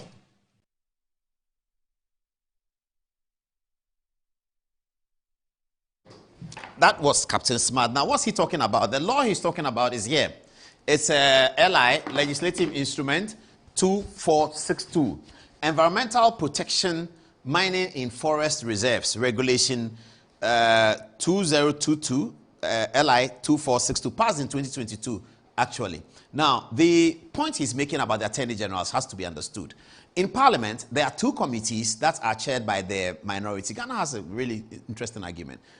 Interesting situation in Parliament. That's one of the things that you can tell that we really were thinking in putting it together. There are not many things that you can credit us for thinking, but this one we were really thinking. So the Public Accounts Committee, because it's like an oversight sort of checks and balances committee, is always chaired by the minority, which is significant. So Abena Osai is now chairing it. And then the subsidiary legislation is also chaired by the other committee. In 1997, Nana Akufo-Addo was chairman of subsidiary legislation back in the day. Now, so Dominic Ayeni, as the opposition, is usually the ranking member of the Constitution and Legal Affairs Committee that chairs the subsidiary legislation. I don't know whether that's not automatic, but subsidiary legislation is chaired by a minority. So the point Captain Smart is making is that Dominic Ayeni was the chairman of the subsidiary legislation committee that passed this law. Now, what is the law about? Charles Bisu will tell us a lot more, but it is about a law that allows people to mine in forest areas. But however, you have to do reclamation. My producer tells me everything is here. Let's read it. Enacted in June 23rd, 2022. The purpose is to regulate mining activities within forest reserves under the Environmental Protection Agency Act, EPA Act. The scope is provided a legal framework for permitting exploration, mining operations, reclamation, that's the key one, and post-closure management within forest reserves. Okay. So how are LIs passed? He says the drafting. The relevant ministry authority prepares the draft. The legal review. The Attorney General reviews it, so it must have been Attorney General Godfrey Dame reviewing it and taking it to Parliament. It's laid before Parliament. The LI is formally presented to Parliament and referred to subsidiary legislation. Now, when it goes subsidiary legislation, they look at it, and after 21 sitting day rule, if Parliament does not object, it is passed and is gazetted. So the reason why Captain Smart is concerned about Dominic Ayine is that he was Attorney General when this was passed. And he's saying that he's now Attorney General. He was the chairman of the committee, when it was passed. And that he's now Attorney General. And it should be easy for him to advise President Mahama to repeal it if NDC wants to show any sort of interest in ending Galamsey, because Galamsey is prevalent in those forest mining areas, river, and all of that. So that's the point he's making. Okay, so now let's go to the interview. Before we do that, though, here's a 7-minute clip that we put together that you seem to have liked on social media, so we are repeating it about the Galamsey story. It has John Mahama speaking, it has Senor Jose speaking, it has Paul Adumoche speaking. It's only 7 minutes long. Have a look.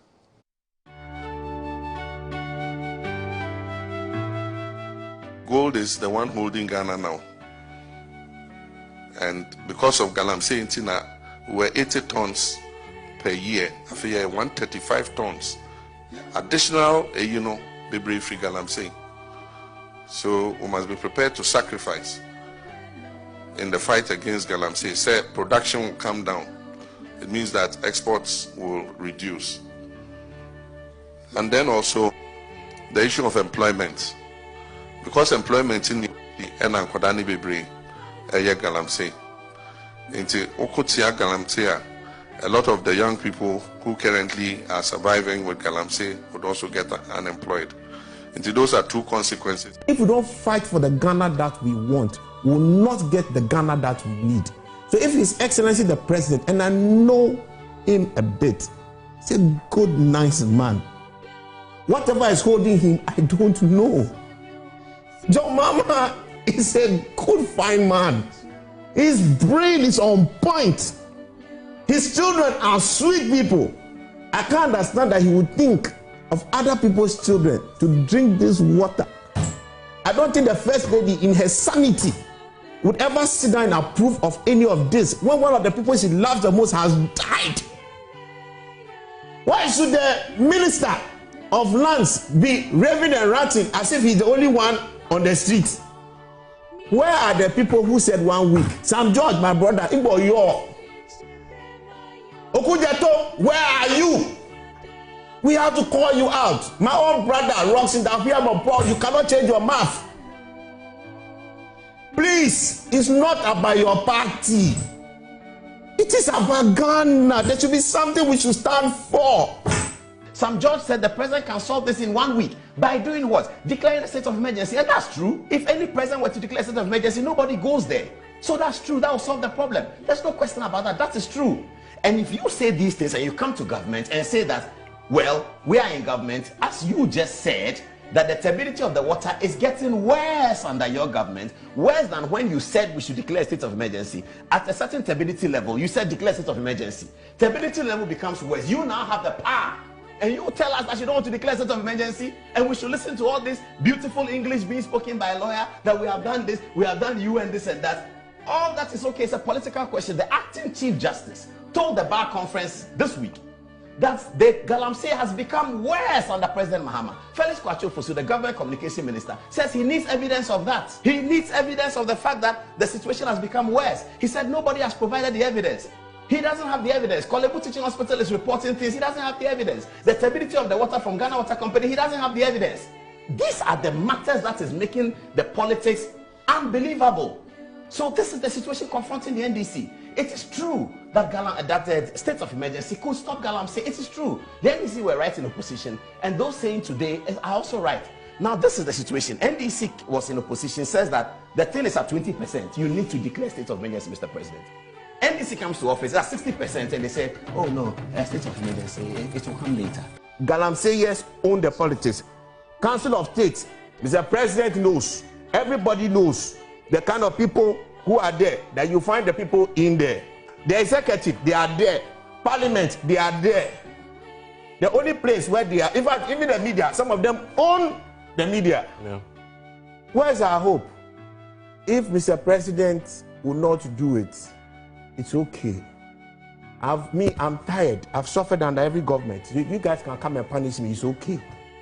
Somebody should die for something. Omani, my brother, he died for something.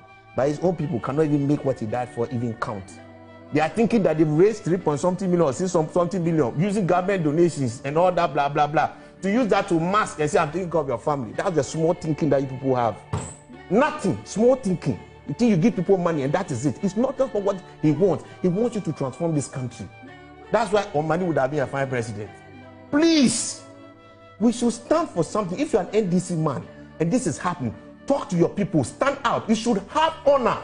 You can't be an MP with reasonability, with mandate, with allegiance to the Constitution of Ghana. And you see this and keep quiet and come and have the audacity to come and maybe discuss the fact that the president never used the word state of emergency. Nonsense. Do you have a heart? Do you have a heart? Do you have a conscience?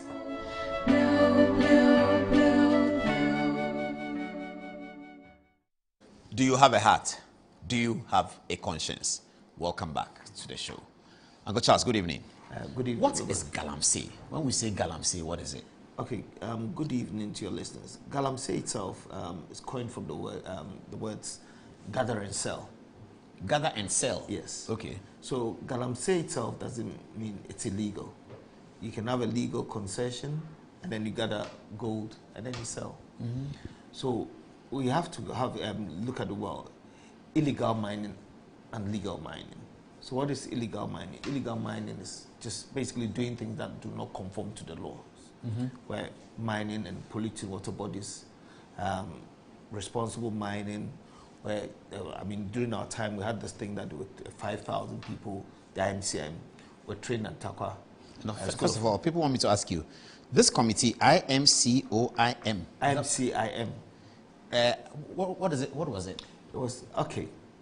So when President Akufo-Addo won the elections, became president of Ghana, in his manifesto, I think page 84 of that, he said he was going to restructure the artisanal and small-scale mining sector. Mm-hmm.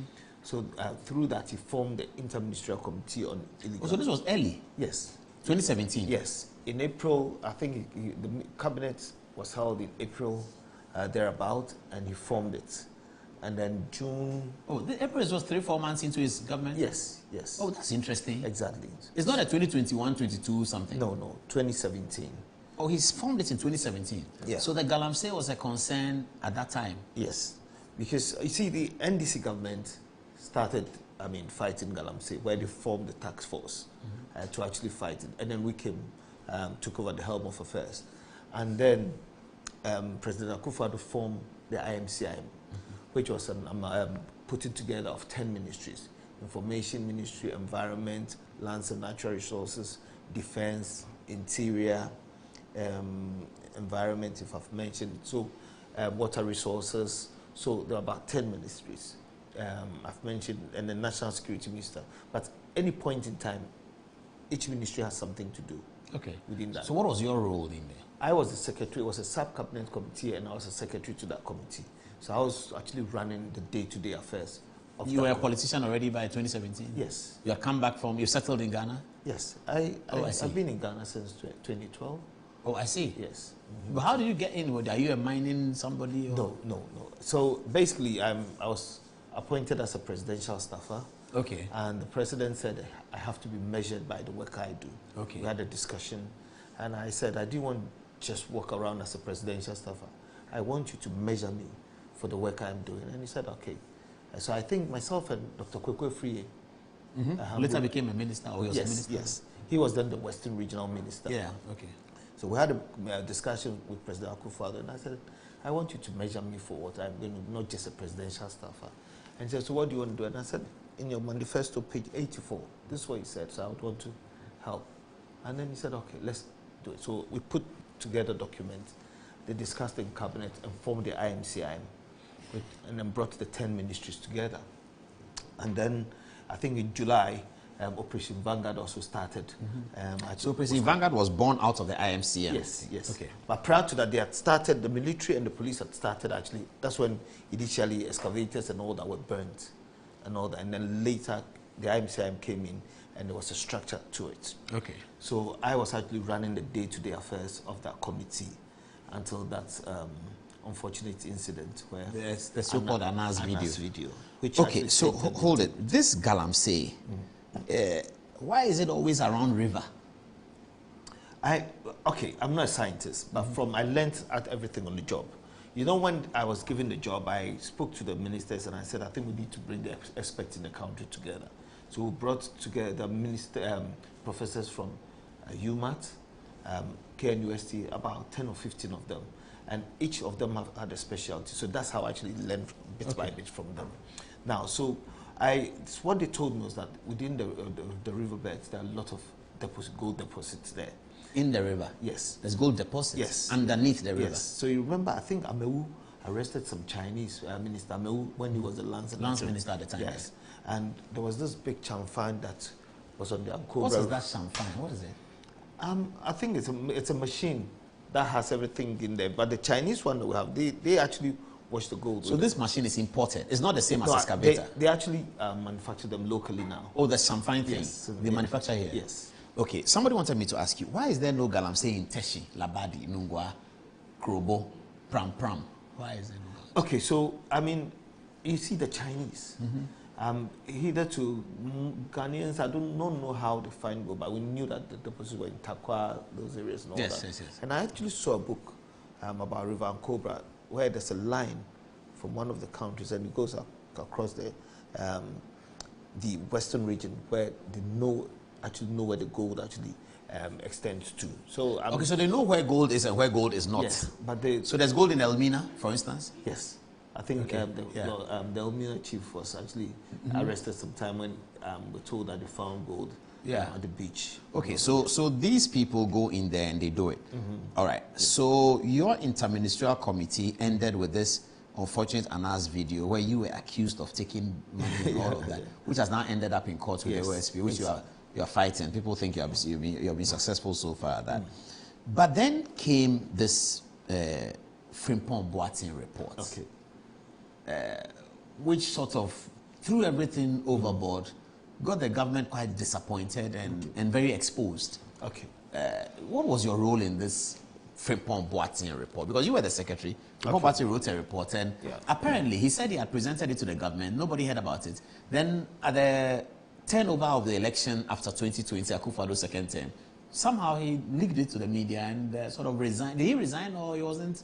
I don't know what happened. He was sacked. You see, Paul, I think this country, we need to be serious. You know, you're talking about LI 2462 and all that. We can actually promulgate all the laws. And when we do not have discipline and we do not have leaders who are honest with us, it will be a recurring problem. You see, when the IMCM was formed, there are a lot of things that went on. You understand? In the IMCM? Yes. Within our party. So the Galamsey thing is not a political party matter. The whole country must come together. It does not have political coloration. You see, Professor Frimpong Boateng, I don't think he's been truthful to Ghanaians.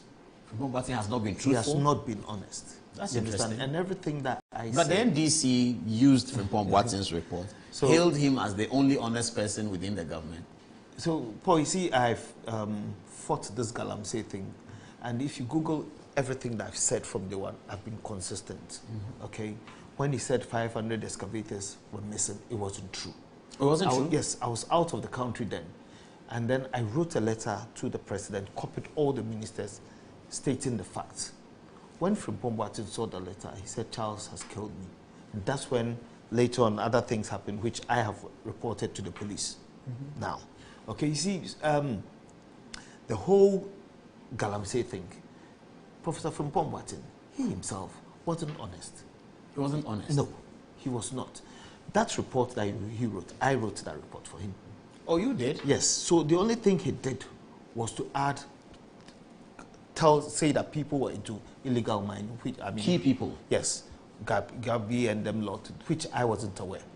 But everything about the report stating the facts of where we are and all that was right, apart from adding names to them. What about, did he ask you to write a report for him, or you wrote I was it the on your own? secretary, so everything was it was a chronology of events. Who wanted the report? No. Why did you put a report together? No, Or it's part of the work? Yes, it was part of my work to keep records of whatever we're doing. Sometimes they go to the Security Council meetings. I have to provide a report for them. When he said 500 excavators, we did not have 500. We had 297. I was out of the country. Then I called him. I said, Prof, what you've gone out there to say wasn't true. And in fact, if all the ministers in there would say the truth, 2 or 3 weeks or a month to the time that he was going to talk about 500 excavators, he asked all the ministers that if they need excavators to work in their district, they should go out and then take them out. And I want some of the ministers not to take them because he's giving some to his son. You understand? Yes, there was an issue about his son Yes. having a license to mine, his son Yeah. Jojo. Or Yes, something. yes. So that is, but for him to come out and then issue that report, you know, I remember I came out and said what he said was not true, and I dare him to come out because I have facts, I have evidence, and I will not sit here on national What television. could have been his motivation to destroy the NPP? I think after he was sacked, because all Was the he sacked? Yes, he was How? no more environment minister. You mean he was not retained? Yes. But that's not sack. He ended his tenure in 2020, and he was not retained as environment minister for the next term of Akufo-Addo. Is that not so? It depends on how you. Well, yeah, I just wanted to put it straight Yeah, so, so- people can understand but that then- there was no sacking order. But then after that, was he the- hoping the to be tenure retained? ra- Did you know whether he was hoping to be retained? Yes, as but he environment- was going to the office all the time after that. So Oh, for for that, I January do after not. the election. Yes, but I have some information as to what really went on. Okay, so because he was not retained, he published this report. Yes, because if he knew everything, he should have said it during the time that he was a minister. Why did you leave the scene before actually throwing in certain things? You understand? So for me, everything that was in the report, reporting the chronology of events and everything was right. The name that he put in there, it's not that I'm defending him. I do not have any information on that. But I'm saying that at the time that he was a minister, and also, did he consult all the other ministers before actually issuing that report? No, he didn't. So it tells you that he actually wanted sympathy from Ghanaians. You understand? For himself? Yes. But against the NPP? Exactly, because he wasn't maintained. But the thing, if the IMCIM did not succeed, most of it I will blame it on Professor Frimpong Boateng.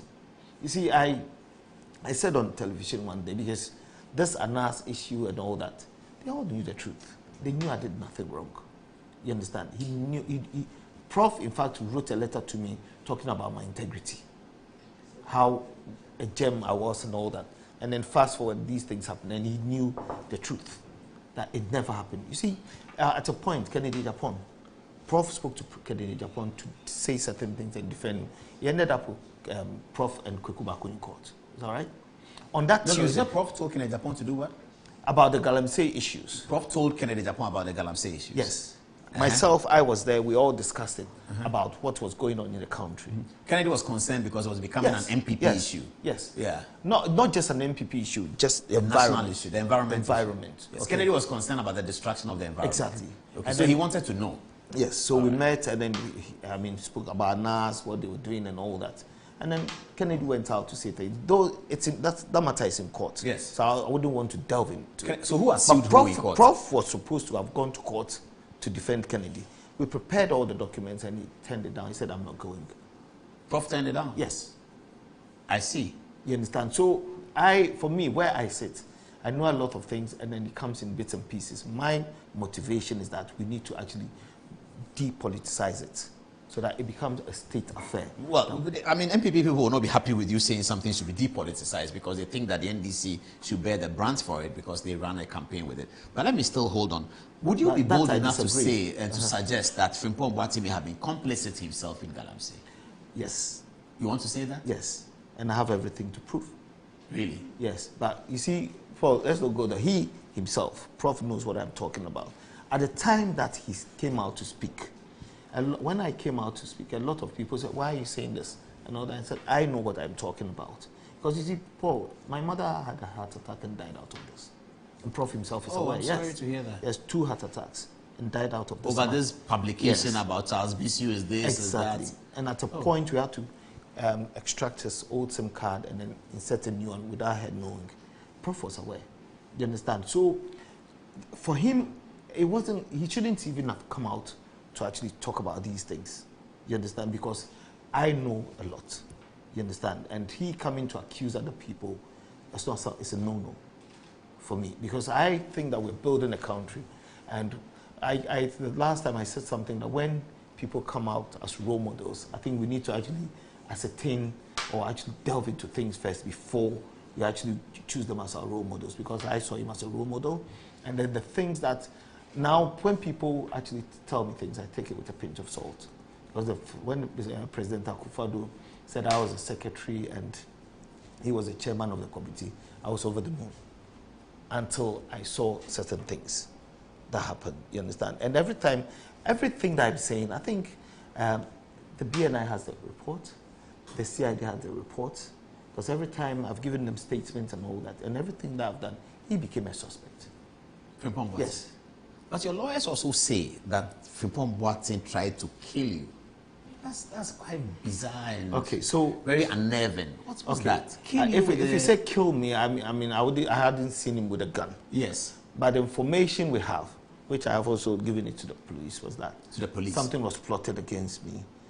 People, you know, if it goes to court, but it happened. There's evidence to that we met, and I wanted the police to investigate that matter. So you have submitted all that to the police. Yes. So there's some suspicion based on what you have that Professor Boateng may have wanted your life ended. So you see, Paul, it all happened after the 500 excavator conversation. And I said, your point is that there were no 500 excavators missing. That's not true. Mr. Chemi came out and mentioned 297. But there was a tape that my friend Kouzi, party here Sika, the Domboedusi party here Sika, Kouzi, something like that. There was some tape. Okay, so you see, let me explain the 500 excavator thing. I was in Bristol when I heard the news. So I called him and said, Prof, what you've said is not true, it's not factual. He said, Minim Diameye. Okay. And I stated earlier that Minim Diameye to mean, I agree with you is not true, but I have a plan. He said, I know what I'm doing. Okay. Okay. So prior to that, he tried to get some ministers to take some of the excavators. And I spoke to one or two ministers. I said, no, don't touch it.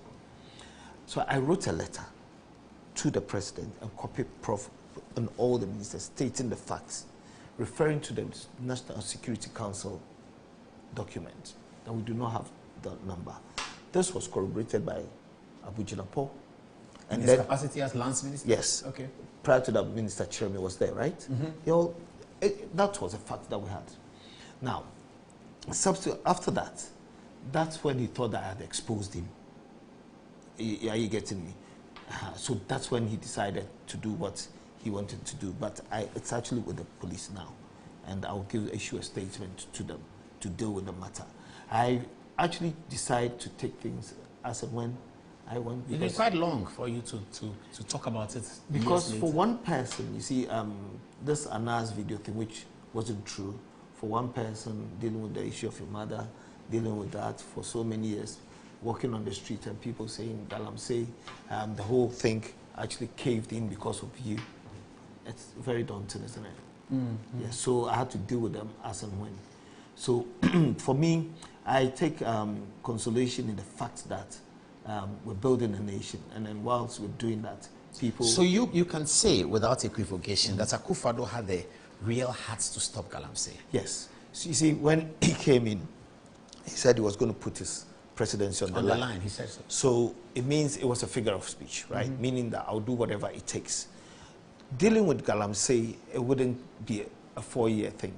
So that's why I seem to sympathize with President Mahama, because he said things.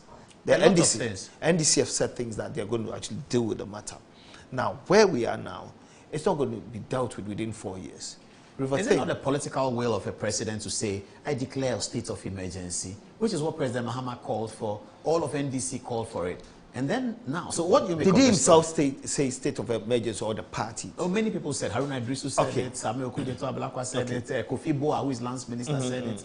Then recently, Asidu Ketia comes and says, we don't want a state of emergency, blah, blah, blah. But the importation of excavators, 2,000 a day, what do you make of that? Okay, so... We were talking about Frimpong Boateng's 500. which you say is not actually 500. No. But now the record is that there are 2,000 excavators. The 500 were seized excavators. That's Yes, what. but there are 2,000 coming into Ghana now. Okay, so I don't think all the 5,000 goes into the mining sector, construction. So during Akufo-Addo's time, we came up with a roadmap. That's why President Mahama and the NDC talking about state of emergency now. Why do you want a state of emergency? Akufo-Addo actually came out with a state of emergency, which was a 2-year ban. Oh, there was a ban? Yes, there was a ban for 2 years, from 2017 up until, I think, 2019. Oh, people don't know that. There was a ban on illegal small-scale mining. Small-scale mining. Under Akufo-Addo's regime. Yes. So are you serious about yes. that? A complete ban? Exactly, for 2 years. Oh, I see. So the 2 years, we actually put structures in place, which was the roadmap. The whole thing is not rocket science. Yeah, but at least President Mahama can do that. At least if he does a ban today on small-scale mining, like you guys did, we'll be getting somewhere. Okay, so but even that he hasn't done. So if he's going to do that, then it means that he has to throw out the roadmap of Akufo-Addo.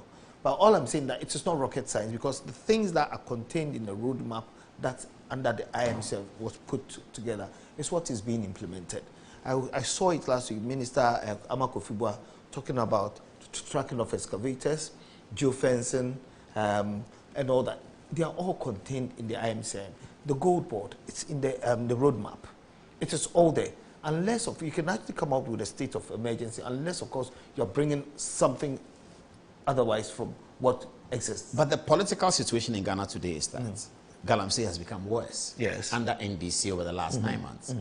The NDC gave Ghanaians the confidence that they are the group who can deal with Galamsey because of the statements they made and the kind of campaign they ran. Now people are disappointed that we trusted you to be able to deal with Galamsey, but it's getting worse. And so the state of emergency is more appropriate right now. Or, as you're saying, the ban on illegal mining for a while so that they can look at things. Do you get a sense that the political will is failing? Paul, it's both ways. The citizenry must be disciplined, because we can actually promulgate all the laws, and if we do not adhere to them and actually supervise or control ourselves, we cannot do it. What about big politicians involved? When you have, or some people being supported by big politicians, as you saw, if that is happening, then it behoves the presidents to say state of emergency. But it's not just politicians. Who else? Pastors. It's everyone. Pastors. Yes. Who are connected to government. Yes. You have to be connected to government to do it. Is that the sense you get? No, you have to be connected to money. No, say that again. Money. Yes. You must already have money before you do because that. Because the person, so if you are not connected to money, our NAS wouldn't have come up with that video as trying to bribe somebody so that they can go and do illegal mining. But if you are doing illegal mining, the police are there. The police work under the instruction of the government. The military are there. How do you pay them? You bribe them with money? So you see how the problem came about is that, one, there was an issue of bureaucracy. There are a host of problems that led to us people mining illegal. Hitherto, the licensing regime takes 30 days at the MINCOM, and then 60 days at the ministry. 90 days altogether, 3 months. But then this bureaucracy, the public servant or the civil servant delays you. It takes about 2-3 years. You pay him? Yeah, if you haven't paid, then you don't get it. So that's the first point. So that person will go and mine. So you obtain your license by getting it faster. And then somebody also obtains the license, and then one license, instead of getting married to a concession somewhere, has about 5 wives or 5 concessions, you know what I mean? So that's... But if the police and the inter-ministerial committees, Galam stop and soldiers show up, what happens? Why are they not able to stop him? Because we are hearing that, as Captain Smart says, people are arrested, they're put in a police station, a call comes from Accra, let them go. Yeah, in my time it happened too. It happened? Yes, it happened too. The Chinese. Yes. We arrest them, it goes through the system, the police, immigration, then the next time... You see them back. You recycle them, but they used to look alike, yeah? Yeah, so I bought a fingerprint machine myself, and I see. hid them, yes. To fingerprint them? Yeah. To see whether this guy has been here before. Yes. And you found that they had been there. So sometimes it became a joke when I see a Chinese, I say, this is my Chinese, and then I do the fingerprint. And then that is why some of our people did not like what I was doing, because some of them, it was interconnected. It's all over. That's what I'm saying, that the government, it's not a political thing. I keep saying that. Well, but the NDC made it political. Yes, so that's what I'm saying. MPP lost elections because of Galamsey. Yes, so that's why we have to put a stop to it, because we lost that. For example, but MPP want to win back elections because of Galamsey. Because NDC won elections because of Galamsey. So then what are we doing to the country? So that if NPP wins elections next time, then they can come and stop it and Paul, continue winning, because they lost elections because of Galamsey. They want NDC to also lose elections because of Galamsey, unless President Mahama can put his foot down, repeal the LI 2426, and also declare state of emergency, which are the two ways in which Galamsey can stop. Do you get the sense that it's going to be very difficult for him to do that? You see, President Mahama has only one term. So I think he should leave a legacy. Be brutal about it, deal with it. He's not on the ballot for the next election. Exactly. But his party is. And one of the front runners of this election, Johnson Asiedu Ketia, was the first to say that there will be no ban on illegal money. There will be no state of emergency. Yeah, but he was the first to say that because he's interested in the job. No, but I want to concentrate on the leadership, the president. He has only one term, 3 years to go. I will be brutal, deal with the matter, and go. You understand? Then it's when the next person comes. His party will not allow him because they will think. But I don't even understand it. How does Galamsey, the perpetration of it, make NPP lose election? And NDC are in power. The idea is always that if you are in power, the stopping of Galamsey makes you lose votes. Yeah, but then we all say that the rest of the country will be outraged by the water. And the rest of the country is more than those benefiting from Galamsey. But Paul, you see, the Ghanaian voter is descending now. So this recurring trend cannot carry on. So as MPP comes in and uses Galamsey, NDC comes in and uses So if President Mahama stops it, you think on the ballot, at the ballot box, it will inure to the benefit of NDC? Because the Galamsey, what's the population of the Galamseyers as opposed to those in Accra, Kumasi and all that? But they have money, and money is votes. No, but one man, one vote. Yeah, but you can pay people to vote in a certain way. No, but you can't actually pay people within the cities and all that because Galamsey is not within the city. If Galamsey gives you 5 million cedis, and you take the 5 million cedis to a village, my village, for instance, and you're going to give every voter 100 cedis to vote for a certain direction, they might. No, but you see, I was in Akwetia with Kennedy Japan, and he called about 20 guys, young guys sitting there, and asked them, how much do you earn a day? They said 200 cedis a day. And on Galamsey? Yes, in Akwetia. And then they said, how often do you go to work? They said, maybe 5 days in a month. So that's 1,000 cedis. A month? Yes, so that is why we have alternative livelihood. Under the documents that Akufo-Addo came up with, that was what we called, had alternative livelihood. And when Kennedy met them, he said, there's farming, there's this. But would they make 1,000 cedis a month on farming? It depends on how you do it. You see, mechanized farming, the way we actually do it, we need to evolve. You understand? It's not that peasant farming sort of thing. But then we need to evolve. So we have to industrialize the country. Once you're actually killing that, you need to ensure that you have created jobs elsewhere. Because those who are in the Galamsey realm, it's not something that they want to do. That's the point I was coming. They really don't want to do it because it's so risky. Yes, but they just need the money. You understand? Because when I was at the IMCM, over 100 students, graduates came in who had the drone pilots that were going through. We did the test of them. About 5 of them had kidney problems because they're coming from those areas. Maybe they might have the water and all of that. Exactly. So it's a real serious problem, isn't it? Yeah. So for we're me, importing $11 million of water, as FDA says. Exactly. So, Paul, you see, for me, it's not an MPP or NDC matter. We shouldn't use it for elections. Yeah, but NDC have used it for elections, so that boat has sailed. So, but MPP has always led the way. So I think that we need to re-strategize. You understand? Come out and say that no, Galamsey is not. Ghanaians will believe us more because the issue of being consistent is important, and the average voter is discerning now. We can't actually play with their intelligence any further. And this roadmap, what I wanted President Mahama to have done is that yes, Akufo-Addo did this roadmap. I am actually going to implement it. Maybe there were limitations in the implementation. So I'm going to delve into it and do it. It's going to be difficult because during the campaign, he said Akufo-Addo is responsible for it. Yes, NBC said Akufo-Addo is actually doing Galamsey. Last time President Mahama met the civil society, he had to now finally say that he's not involved in Galamsey because the speculations are running high. So it's a highly charged political conversation. Paul, if somebody has done it, doesn't mean that it is right. Yeah. You understand? We're actually trying to lead in a country, and the right thing must be done. If you're a leader, you have to do it the hard way and get results. If you have to lose an elections and ensure that the citizen will live, then it's better. But if you're doing it in such a way that I have to win elections, so people must die for me to actually be the president of Ghana, then you still have blood on your hands. And it doesn't actually affect you, your descendants, further generations and all that. The karma is real. Charles, are you a priest? No, I'm not, but by experience. Let me take questions from Fati, then I'll come to you on politics, because I see that you are very involved in the MPP politics these days. Fati, what are people saying? Give us a few text messages. All right, thank you, Paul. So from Sugri Jonas, he says the NDC and this Galamsey thing is very irritating. In opposition, they were able to say that they wanted to end Galamsey. So one needed to vote former President Nana Addo and his government out of power. And naturally, Galamsey will be the thing of the past. Galamsey was tagged as President Akufo-Addo and his appointee's birth event. Please, Mr. Mahama, stop Galamsey now. Safiano Adam says you can't pursue the path of justice using the path of an unjustifiable vengeance. All actions should be within the remit of the law. It is sad how the NDC is normalizing bail condition as a form of punishment, and this time it's very bad. Dashtinkon says, but there again, as a country, we talk too much and open ourselves to national security matters, which must be kept quiet to safeguard the country. We should not be able to say on the air that gold is in the water, but it's because there are reasons why people would go there to mine for information's sake. Michael Ephraim says, this decades-long menace of Galamsey is destroying our river bodies. We beg you, Mr. President, please help save our water bodies and environment. We know you can and you want to.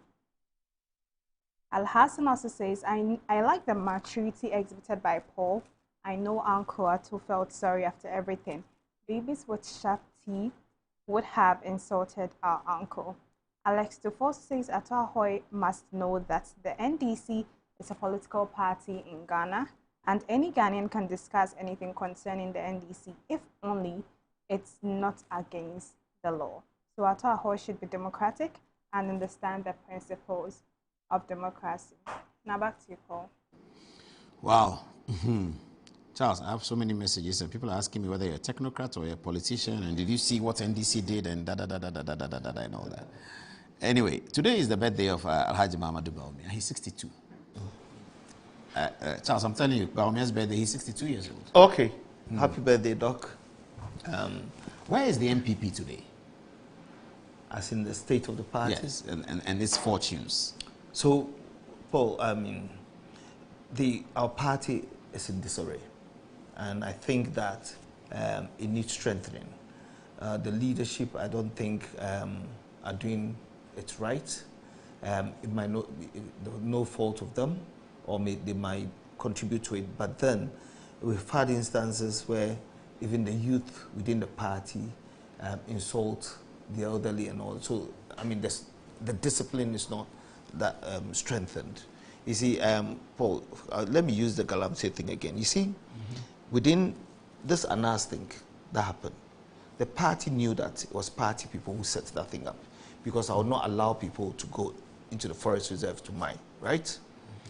There's a gentleman, Francis Owusu-Echau, he's in Parliament now.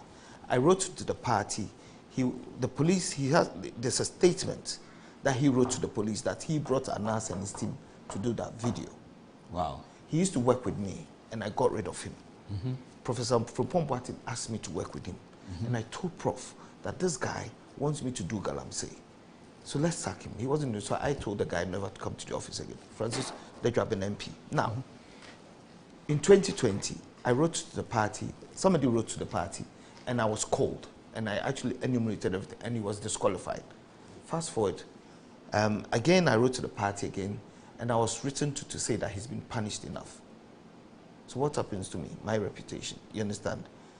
I remember this. You're complaining about the party leadership? Yes, because the party, I wrote to the party. national leadership. NEC and everybody they wrote to me and said the guy has been punished. So by writing to me, it means that you've admitted that it happened.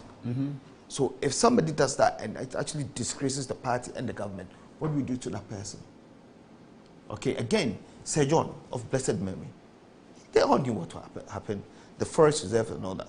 The day Sir John died, my sister was lying next to him in Kolebu. He told my sister that your brother is a good man.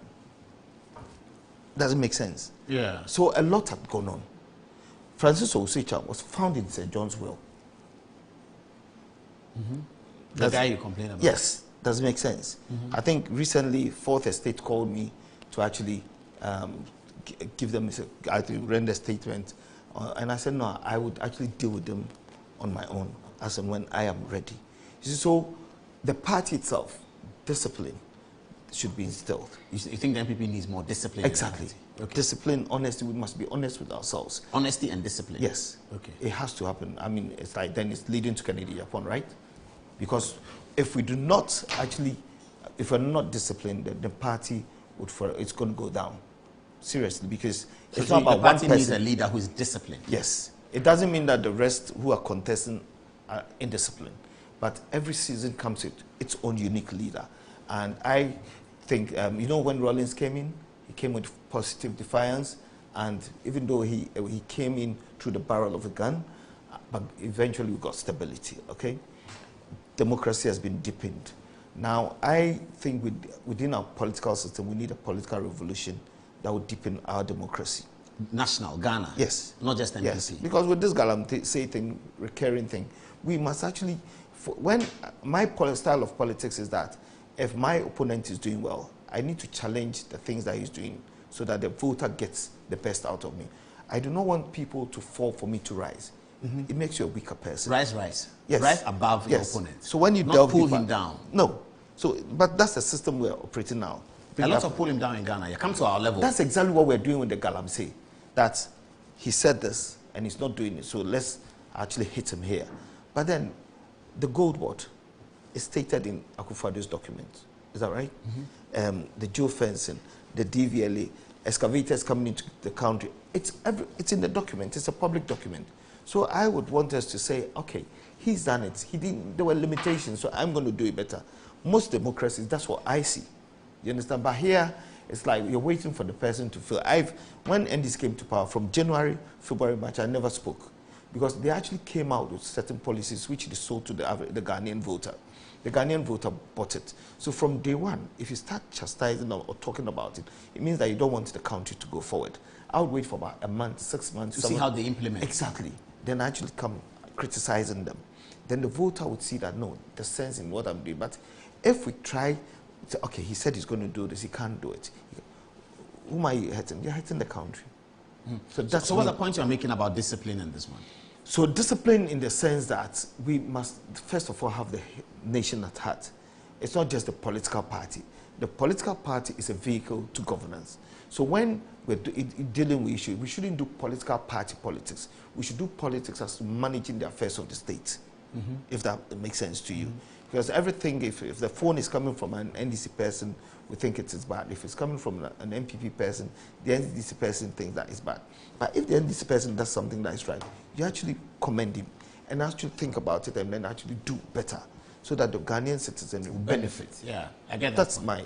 Not many people think and talk like that. Anyway, so that when I'm you know when that people will you know when when I was made the secretary to the interministerial committee. Yeah. When I brought the professors around, they were bigger people than me. Yeah. Some of my party members said they will outshine you, and I said no, I'm going to learn from them. And they actually came up with all the roadmap. I chaired it. The community mining, I chaired it. They came up with all these things. Some of them could have been NDC. There was one man. I mean, I don't have his permission to mention his name, but I was told that he's NDC. But he worked. Yeah, our party people came and then they said it's MDC. And then he said, after the document was put together, he said, Child, he called me to the office. He said, can you give me 2 or 3 days to read through this? Because if he goes out there and there are mistakes, my name is there too. So I gave it to him. And then when he came back, there were some mistakes in them before we published the document. But this is the person that people were saying was an NDC person. It may be true that he's an NDC, but he was doing a national call. Exactly. Some people are like that. That's the Ghana point. needs a lot of those people. Exactly. That's the point. Maybe my orientation. I grew up in Britain, went to school in Britain, but I'm a Ghanaian. You see, so within the Galamsey realm, that's what happened. So, you're the kind they say you are that about, you don't understand the... No, my mom was a baker. Well, in Takrady. That's one, Sahara. I'm a DC one. I've lived in Disco, I've gone everywhere. So I'm a mixture. but you seem to have a good heart for the nation. Yes. And that's why perhaps you bonded with Akufo-Addo so well. Yes. So you think in the NPP, they need a Rawlings-type leader? Like Kennedy Japan. Like Kennedy Japan. That's why you're supporting. That's why I've said every season comes with its own unique leader. Kennedy Japan presented himself in 2023, and he came up with is it 36%? 38%, almost 38. Something 37.4, something like that. Yeah, he likes to make say the decimals. Yes. He didn't win. Yes. So the NPP saw him. Yes. They said no. Okay, that time he didn't have enough time. Time? Yes, because some had been campaigning for years, even since they were born. You mean he joined the campaign late? Yes. He joined the campaign late. Well, I mean, but he did well to have beaten Alan Kyerematen. Yes. So he got 37. That tells you the kind of person Ghanaians are looking for. And then subsequent to that, people said, bring Kennedy Japan and we're going to vote for you. Might not be. It's the season in which we are. That's the kind of leader that the citizens are calling for. So you can actually detest him for, I mean, people saying that he's temperamental. No, have you seen him attacking people when they're doing the right thing before? It's only when you're doing the wrong thing that he comes at you. Somebody said something that a certain gentleman has been insulting Kennedy, and Kennedy is responding. And I said the person doesn't have the right strategy. When you attack Kennedy, he doesn't respond to you. But when you attack other people, he comes defending them. That's the sort of person you use. And his is more like the positive aggression, where he wants to get things right. So I feel that the kind of leader we need now is a Kennedy type for our political revolution, bringing discipline. The last time he said something to me, he said, Charles, 1 minute times 2 million is what? I said 2 million, that's simple. He said, okay, 1 minute times 20 million is 1 what? minute, Yes. time, 1 minute, Times 20 million. Yeah. It's 20 million minutes. Yes, that's simple. He said, okay, so if you have 20 million people, each person being late to work a minute, how much does the amount? I said 20 million hours. He said that's how much productive hours the state would have lost. Doesn't make sense. You see the calculation the man has done? So 20 million hours lost because 20 million people, each person was late by 1 minute. But here is the MPP, who is coming from a significant deficit of over 100 seats in parliament. Yes. Large percentage loss. In 2016, we to had John 69 seats, and then we jumped up there. MPP led by 69. We had only 69. We were behind. MPP Yes. was behind by 69. Yes. In 2016. Yes. This is 100. No, we had 69 seats. Yeah. So what In was Parliament. the deficit I'm looking at? You're saying that in 2013 yes. to 2016, yes, NPP had 69 yes. out If of my memory serves. 275. Exactly. Was it 275 at the time? I think it was lesser than that, No, it was 270 or less. 240 something. That's when right. did we get to 75? It was in the 2016 20, period. exactly. Okay, but the deficit was what? That's the important. Now the deficit is 100. It was over, no, but the deficit, if it was 69, then the deficit was over 100 seats. No, it wasn't 275. It was 240. Was it no, less than 240? Can anyone calculate, please, very quickly? Yes. Number of parliamentary seats in 2013, number of MPP seats, and I want to know the deficits, please. But Paul, But this is most of the seats that we lost recently, some of them we lost by less than 500. And some of them, it's Kaduketen where I contested. 35,000 people didn't come out to vote because we're not. 35,000 people. Are you serious? Yes. One constituency? Yes. 35,000. 35,000? Yes, Jack. You mean off the last election? You're looking at those who voted in the last election? That's why I contested recently. Yeah, but is it 35 from the last election? Then it probably could be more. The reason I'm asking because there was a register open for over 18. So so the new register was up to about 79,000, 80,000. And if you look at those who voted, yes, 35,000 didn't turn up. Yes, so the lady who won got about 26,000. I got 17. Put that together. Grace Ayensu? Yes, about 25, 26,000. What was her vote the previous 4 years? Was that about the same? I think she appreciated with about 1,000 votes. So only? Yeah. To win the seat? Yes. So if the 35,000 had come out to vote, so our party wasn't attractive anymore. But Charles, I blame that on you. Why didn't you pull them out? What happened? You are the MP. You are the candidate. It wasn't just Iskadu-Keten. It was everywhere. It was national, 2 million over. So you see, in 2016, Akufo-Addo comes to your constituency and he pulls the crowd for you. But this time, it wasn't like that. The party is not that attractive anymore. Because there was debt, what do you call it? Debt restructuring. The debt restructuring, which got people's money taken. There was COVID and Ukraine war, which had made the economic situation very difficult. The dollar had gone almost to 17. The economic situation was dire. There was no money anywhere. That's what is in the public domain. But where's the Michael Quay report? If I can decide to say and then say something out of But nobody can run away from the fact that economics was a big issue in 2020. It happened to all countries, all candidates contesting across the world. So you're talking about the macroeconomics. And the macroeconomics was bad. Yes. So against any ruling party. If John Mahama had been the president in 2024's election, he would have lost heavily. Yes. So, and I'm saying within my party, because that Eksikado has always been a traditional seat.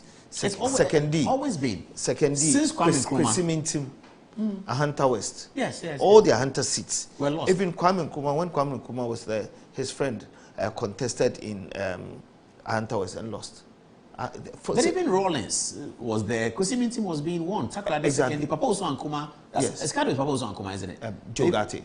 No. I mean, before Joe Gatti, it was together with Second D. Second D and Kwesi. So some of them were taking. Yes. So Second D was part of Eksikado is from Kwesi as well. Yes. I thought all was from Second D. No. So the two concerns, some of them were taken and then given to Eksikado. But Second D was lost. Yes. Were lost. Yes. Never lost. So Western region only have 2 seats left. So it's not. And you think it was apathy?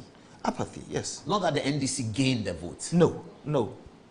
So those votes can easily be I think won back. NDC appreciated with over 100,000 votes. Nationwide, something around 200, nearly 300. Exactly. So they just did not come out to vote. So our party is not attractive anymore. So that the 100 doesn't intimidate you? No. The deficit of 100 seats in parliament doesn't intimidate you? It doesn't. Because you think that it can be clawed back very easily? Yes, we can. Because if it takes longer, then actually cement themselves there. Okay. You understand? So for the issues that actually pertained why we lost, if they're corrected, we can take our seats back. And one, it calls for discipline, being honest with ourselves as a party, and then actually ensuring that... This is why you are supporting Kennedy Japan. Yes, Kennedy, you see, for me, somebody said, because when Anas... Anas attacked you. Yeah, he came. And Kennedy is not happy with that now, so you are just finding... No. He was the only person in the government who called me. And that time he came and then he cried like a baby. But that's, when you say that alone, then it's emotions. But we're talking about competence.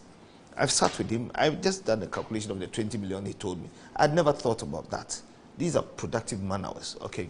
So I've sat with him and I've seen that person having compassion, empathy and all that. And those are qualities that you have. And aside of his being a businessman... What do you make of the other candidates? You mean you want me to assess them? Well, I mean, what is your sort of view on them? Kennedy is the best for now. I wouldn't want to talk about anybody because you see, when Kennedy wins, I'll need everybody to be on board. The party will need everybody. Yeah, but Kennedy, when he wins, I didn't say if. When he wins, Dr. Bawumia will join him. You just speak out loud. Just tell me yours. Dr. Bawumia is going to join him. Dr. Educhum, Dr. Brian Champon, Kwabena J. Japon, they all join him. So all the polls show Dr. Bawumia in a commanding lead. Okay, so I respect the polls from Musa Dankwa. I do not know the sample size he used. We have over 230 delegates voting. If it's 5,000 and all that. But the most dangerous thing is that Kennedy's votes. Kennedy doesn't have a stronghold in the country where you can say Ashanti region is a stronghold, so I'm actually going to suppress his votes. His votes are character votes. Character? Yes. What is the meaning of that? Somebody thinks that he's disciplined, so he gets votes from there. Somebody thinks he's honest. Somebody thinks he's pragmatic. You understand? So if I'm a researcher and I'm actually researching on Kennedy, then I'll take all his attributes, okay, and then put all the other candidates there and I'll do my research from that. Then you can actually get the real figures. It doesn't mean that I'm disrespecting Musa Dankwa. What he's giving us is a guide. He gives us the wake-up call to actually delve deeper and work harder. If a poll has come out to say we're leading by 90%, I'll be worried. Why? So, I mean, our people might be complacent. I keep saying that we're confident, but we're not complacent. So basically, his polls, the Musa Dankwa polls, it's a guide for us. But I'm saying that Kennedy's votes, they are character votes. Somebody told me something that he's honest. how many children does Kennedy has? And I said, 22. He said, yes, he's honest, because in Ghana, some men have children and they've hidden them. And I said, but he said, I'm 60 years old. My dad, I'm an illegitimate child. I never went to my father's house because my father hid me until he died. Then I was able to say, this man is my son. But Kennedy has been able to do that. Do you know the number of people in my, situation? So, the people are looking at certain attributes of the man and actually saying that, yes, we like him. So, aside of that, the business acumen. I think GRA alone, I stand to be corrected, employs about 9,000 people, and one person employs about 7,000 to 8,000 people. Okay, it is not so much he coming as a president to create jobs, but if he sits with you and says that, okay, I'm going to decentralize the ministries. I'm taking energy ministry to the Western region. And I asked him, I said, proximity to the natural resource. When I do that, all the related agencies go there.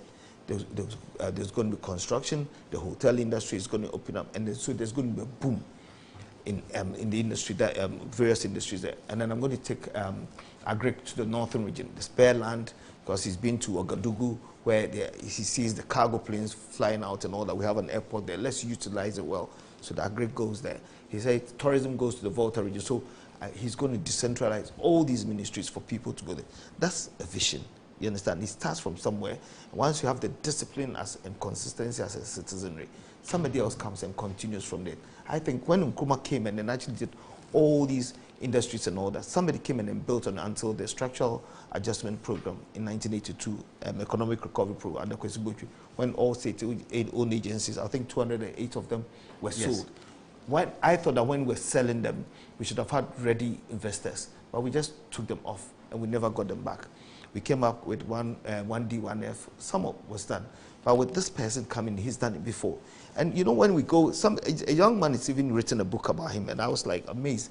Because when he goes to the universities to actually talk about entrepreneurship, these students were actually picking them up because they said they've actually learned the theory, but they cannot actually apply them.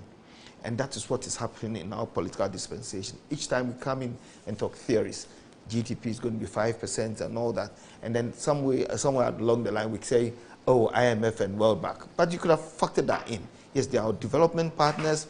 There are areas that you can actually partner them. But you should know that the things that you're saying are not going to actually come to fruition. So I think that with Kennedy, he's very practical about the way he does things. And once he comes in, the leadership that he's bringing will enable each and everyone actually to do well. I mean, the most important thing is actually having the discipline, which I see that in him. He says something today and then tomorrow he sees you and then he's still talking to you, as opposed to people who smile at you and then they still got things in their head. You can't build a nation like that. So at this point in time, I'm saying that every season comes with its own unique leader, and I think Kennedy is the one that we're going with. So I think the character votes thing, it's important. The next research is to actually use all the attributes within his characters to do that, Paul. That's for me how I see it. And with the one thing I want to also say is that, President Mahama, he has only got 3 years to go. This Galamsey thing, I think he needs to be brutal, deal with it. When Kennedy takes over, he will instill discipline and even actually delve into it so that our top bodies can be saved. Okay, a lawyer for Godfrey Dami sends me a text. He says that, and Fatih, I'm coming to you quickly for questions for Charles Bishop, and we'll be wrapping up. In October 2024, I presented a draft LI to revoke or repeal LI 2462, which permitted mining in forest reserves in accordance with Article 11.7 of the Constitution.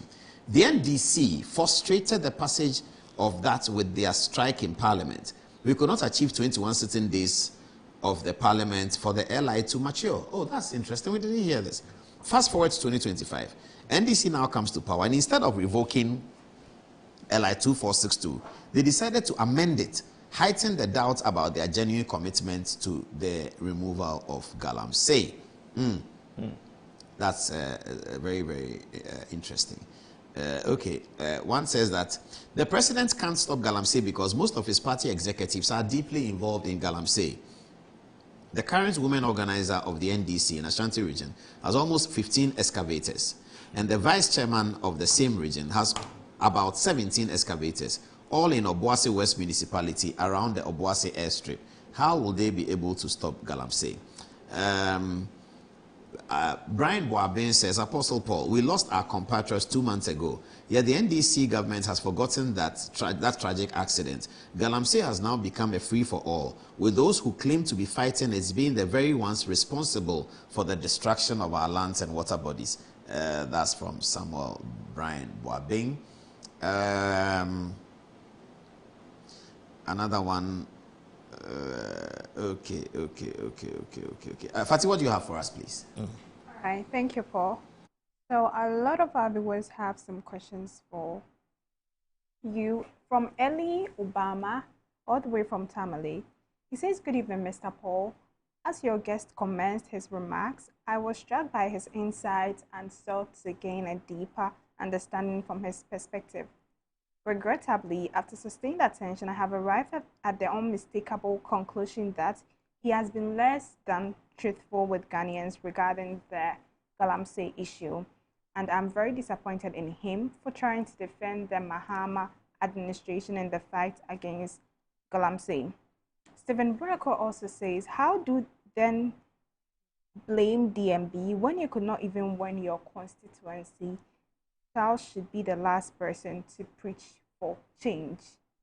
G. Khan also says, Paul, please ask him if Bawumia wins, will he and his Ken team rally behind him as he said the rest aspirants will rally behind Ken when he wins? Yusuf Moneri says another factor of defeat was the Galamsey report by Prof.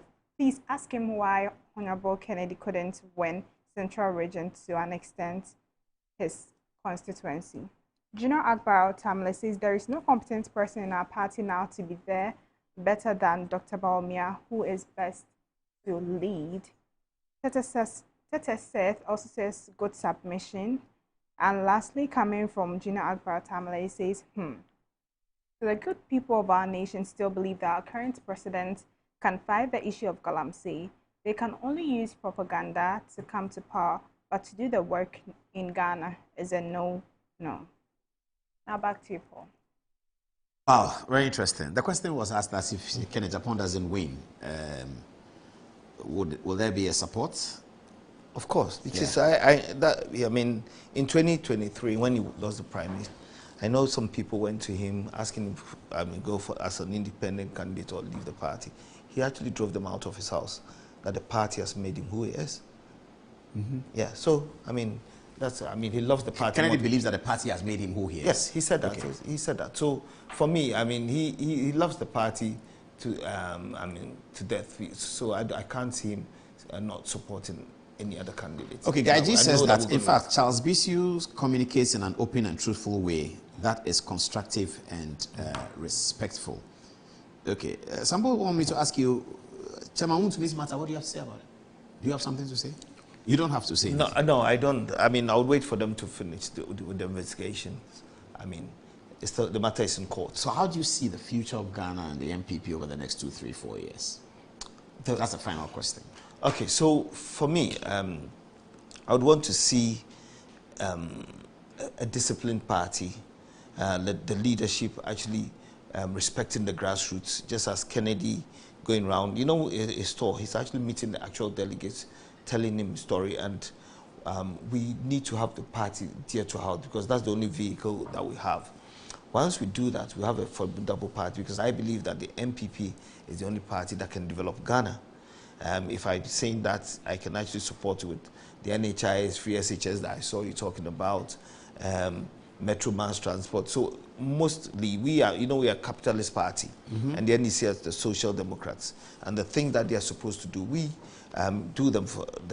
We do that for them. If you look at the NHIS, it's a social interventional thing. If you look at free SHS, they should have done that.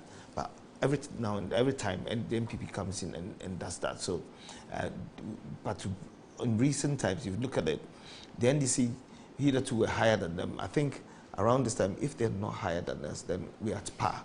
And that's why I'm saying that our party needs restructuring to ensure that Ghanaians benefit from us. Somebody wants me to ask you finally, are you running for parliament again? I don't know yet. At this point in time, I'm helping Kennedy win the the primaries. After that, we'll talk about it. But then I still would be, I'm still working with the Skadikaten crew. Okay, quite a few text messages. I can't take them all. We ran out of time, viewers. Sorry about that. At 11:30, we really have to go, isn't it? So thanks for watching Good Evening, and I'll be back on Thursday. Exclusive interview. On Thursday, perhaps I'll be having another conversation on MPP delegates politics. What do you make of all these pastors prophesying? Some prophesy that Dr. Bawumia will win, some prophesy Kennedy will win. What do you make of it? It's been quite massive. You see, men of God, I believe in El Bernard, what he said. I haven't listened to the others, but Also for Roger now says Bawumia will win. I haven't heard that. I've only heard the ones that tell me that Kennedy will win. And that actually propels me to work harder. There's a vision. When the vision comes out, you don't actually sleep in your room, you work harder. So just like the Musa Danquest polls, it actually propels us to work harder. So those visions, I listen to the positive ones that are for us. Should the pastors be doing that? Should pastors be telling us who's going to win? Paul, I haven't been a pastor before. I haven't been a prophet to be able to answer it, because when pastors tell me things, I believe them. The rest is between them and God. They have a contract to God, and I have a contract with them too. So that privity of contract remains with me, and then they actually deal with God. But the positive one that comes to us, telling us that Kennedy. Some pastors said Bawumia will win. He didn't win. Reverend Kusi Appiah was on this show. He said Bawumia was going to win 52.8. He didn't win. Have you asked him why he didn't win? Well, I haven't. So I think for me, we're working harder, and I think the delegates of the party should listen to what Kennedy Agyapong is saying, because he's been with them from 1991. You see, it's a story of the King Solomon, where the two women one wanted the baby divided into two, and the other one, who actually is the mother of the baby, said, "Don't kill the baby, let her have it." It means that Kennedy has the party at heart. He's been with them at the party up to now, and the things that he said was dear to his heart, fighting for party people and all that. And I think that it's gotten to the time that delegates actually will have to test him and then see what he can actually But they say that Kennedy's statements also occasioned the party's defeat, because the NDC were playing Kennedy's statements in their adverts. It's not true. It's not true. So for me, that's what we call positive aggression. The things that he said. But now I've heard similar things saying that some people were not part of what happened within the party. That's why we lost. But there's too much fighting, insults, bickering, and treachery, almost treachery about the campaign. Kennedy people, and you have spoken very nicely. I think Kwesi Kwarteng speaks very well. Yes. But I've seen, Who else in our camp? No. Also Bempa was quite brutal on some of the things he said. I know almost disrespectful. The candidates have spoken to him. There was another person that spoke, didn't actually speak well. The candidate who drove me out said, "Get out of my house." You remember Kwekwanan, who used to work with Yes. insulted Professor Bawumia. He got rid of him out, yeah. Yes. So Kennedy, he's that sort of person. I call him the positive aggressor. He will come at you when you attack somebody. When you attack him, he just looks elsewhere. That's what I'm saying, that somebody keeps insulting Kennedy, thinking that he's going to come out. He doesn't. He's missed the strategy. I'm saying that our side, even though he speaks aggressively, and I call it positive aggression, if anybody goes to insult anybody within his camp, he will sack you. How is Charles Paulson, by the way? He's doing well. Okay, viewers, I have to leave it here. It's an interesting conversation. We'll be having a lot of these conversations going forward until January 31. If there's a second round in that election, when is it going to be fought? I don't know, but I don't think there'll be a second round. No, I'm not asking about the fortunes. I'm just talking about the timetable. Is there... I haven't seen the timetable yet. Okay, but there's provision for that? Yes. Okay, all right. Somebody was asking me that they've not heard anything about that. Anyway, because normally these things don't go into a second round, but we don't know what's going to happen. Good luck to all candidates. We'll be talking to, I believe Kwabena Agyapong is getting ready to come into the studio here very soon. Osaya Oduchum as well, and we're speaking to Dr. Bawumia people as well.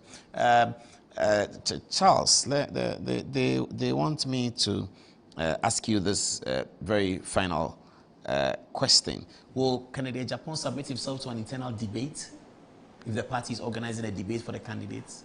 We haven't had that discussion, but I know he will. Because he's going around, you think he will be happy to do that? That would be the best opportunity for him to actually tell Ghanaians what he can do. He's been going around. So it's an opportunity that he may relish. Every time the party invites him, he's the only presidential candidate that has been punctual. Some of them even send their aides and then managers and other. Kennedy is always punctual wherever he is. I remember the last time he was in Bono, and he called me. He had to fly over, stop his campaign, and come and then submit himself to the party. So once the party puts anything, if it's coming from the party, I'm sure from my interaction with him, he would avail himself. It's almost midnight, 20 minutes to midnight. Thanks for watching, viewers. I'm so sorry. Good night.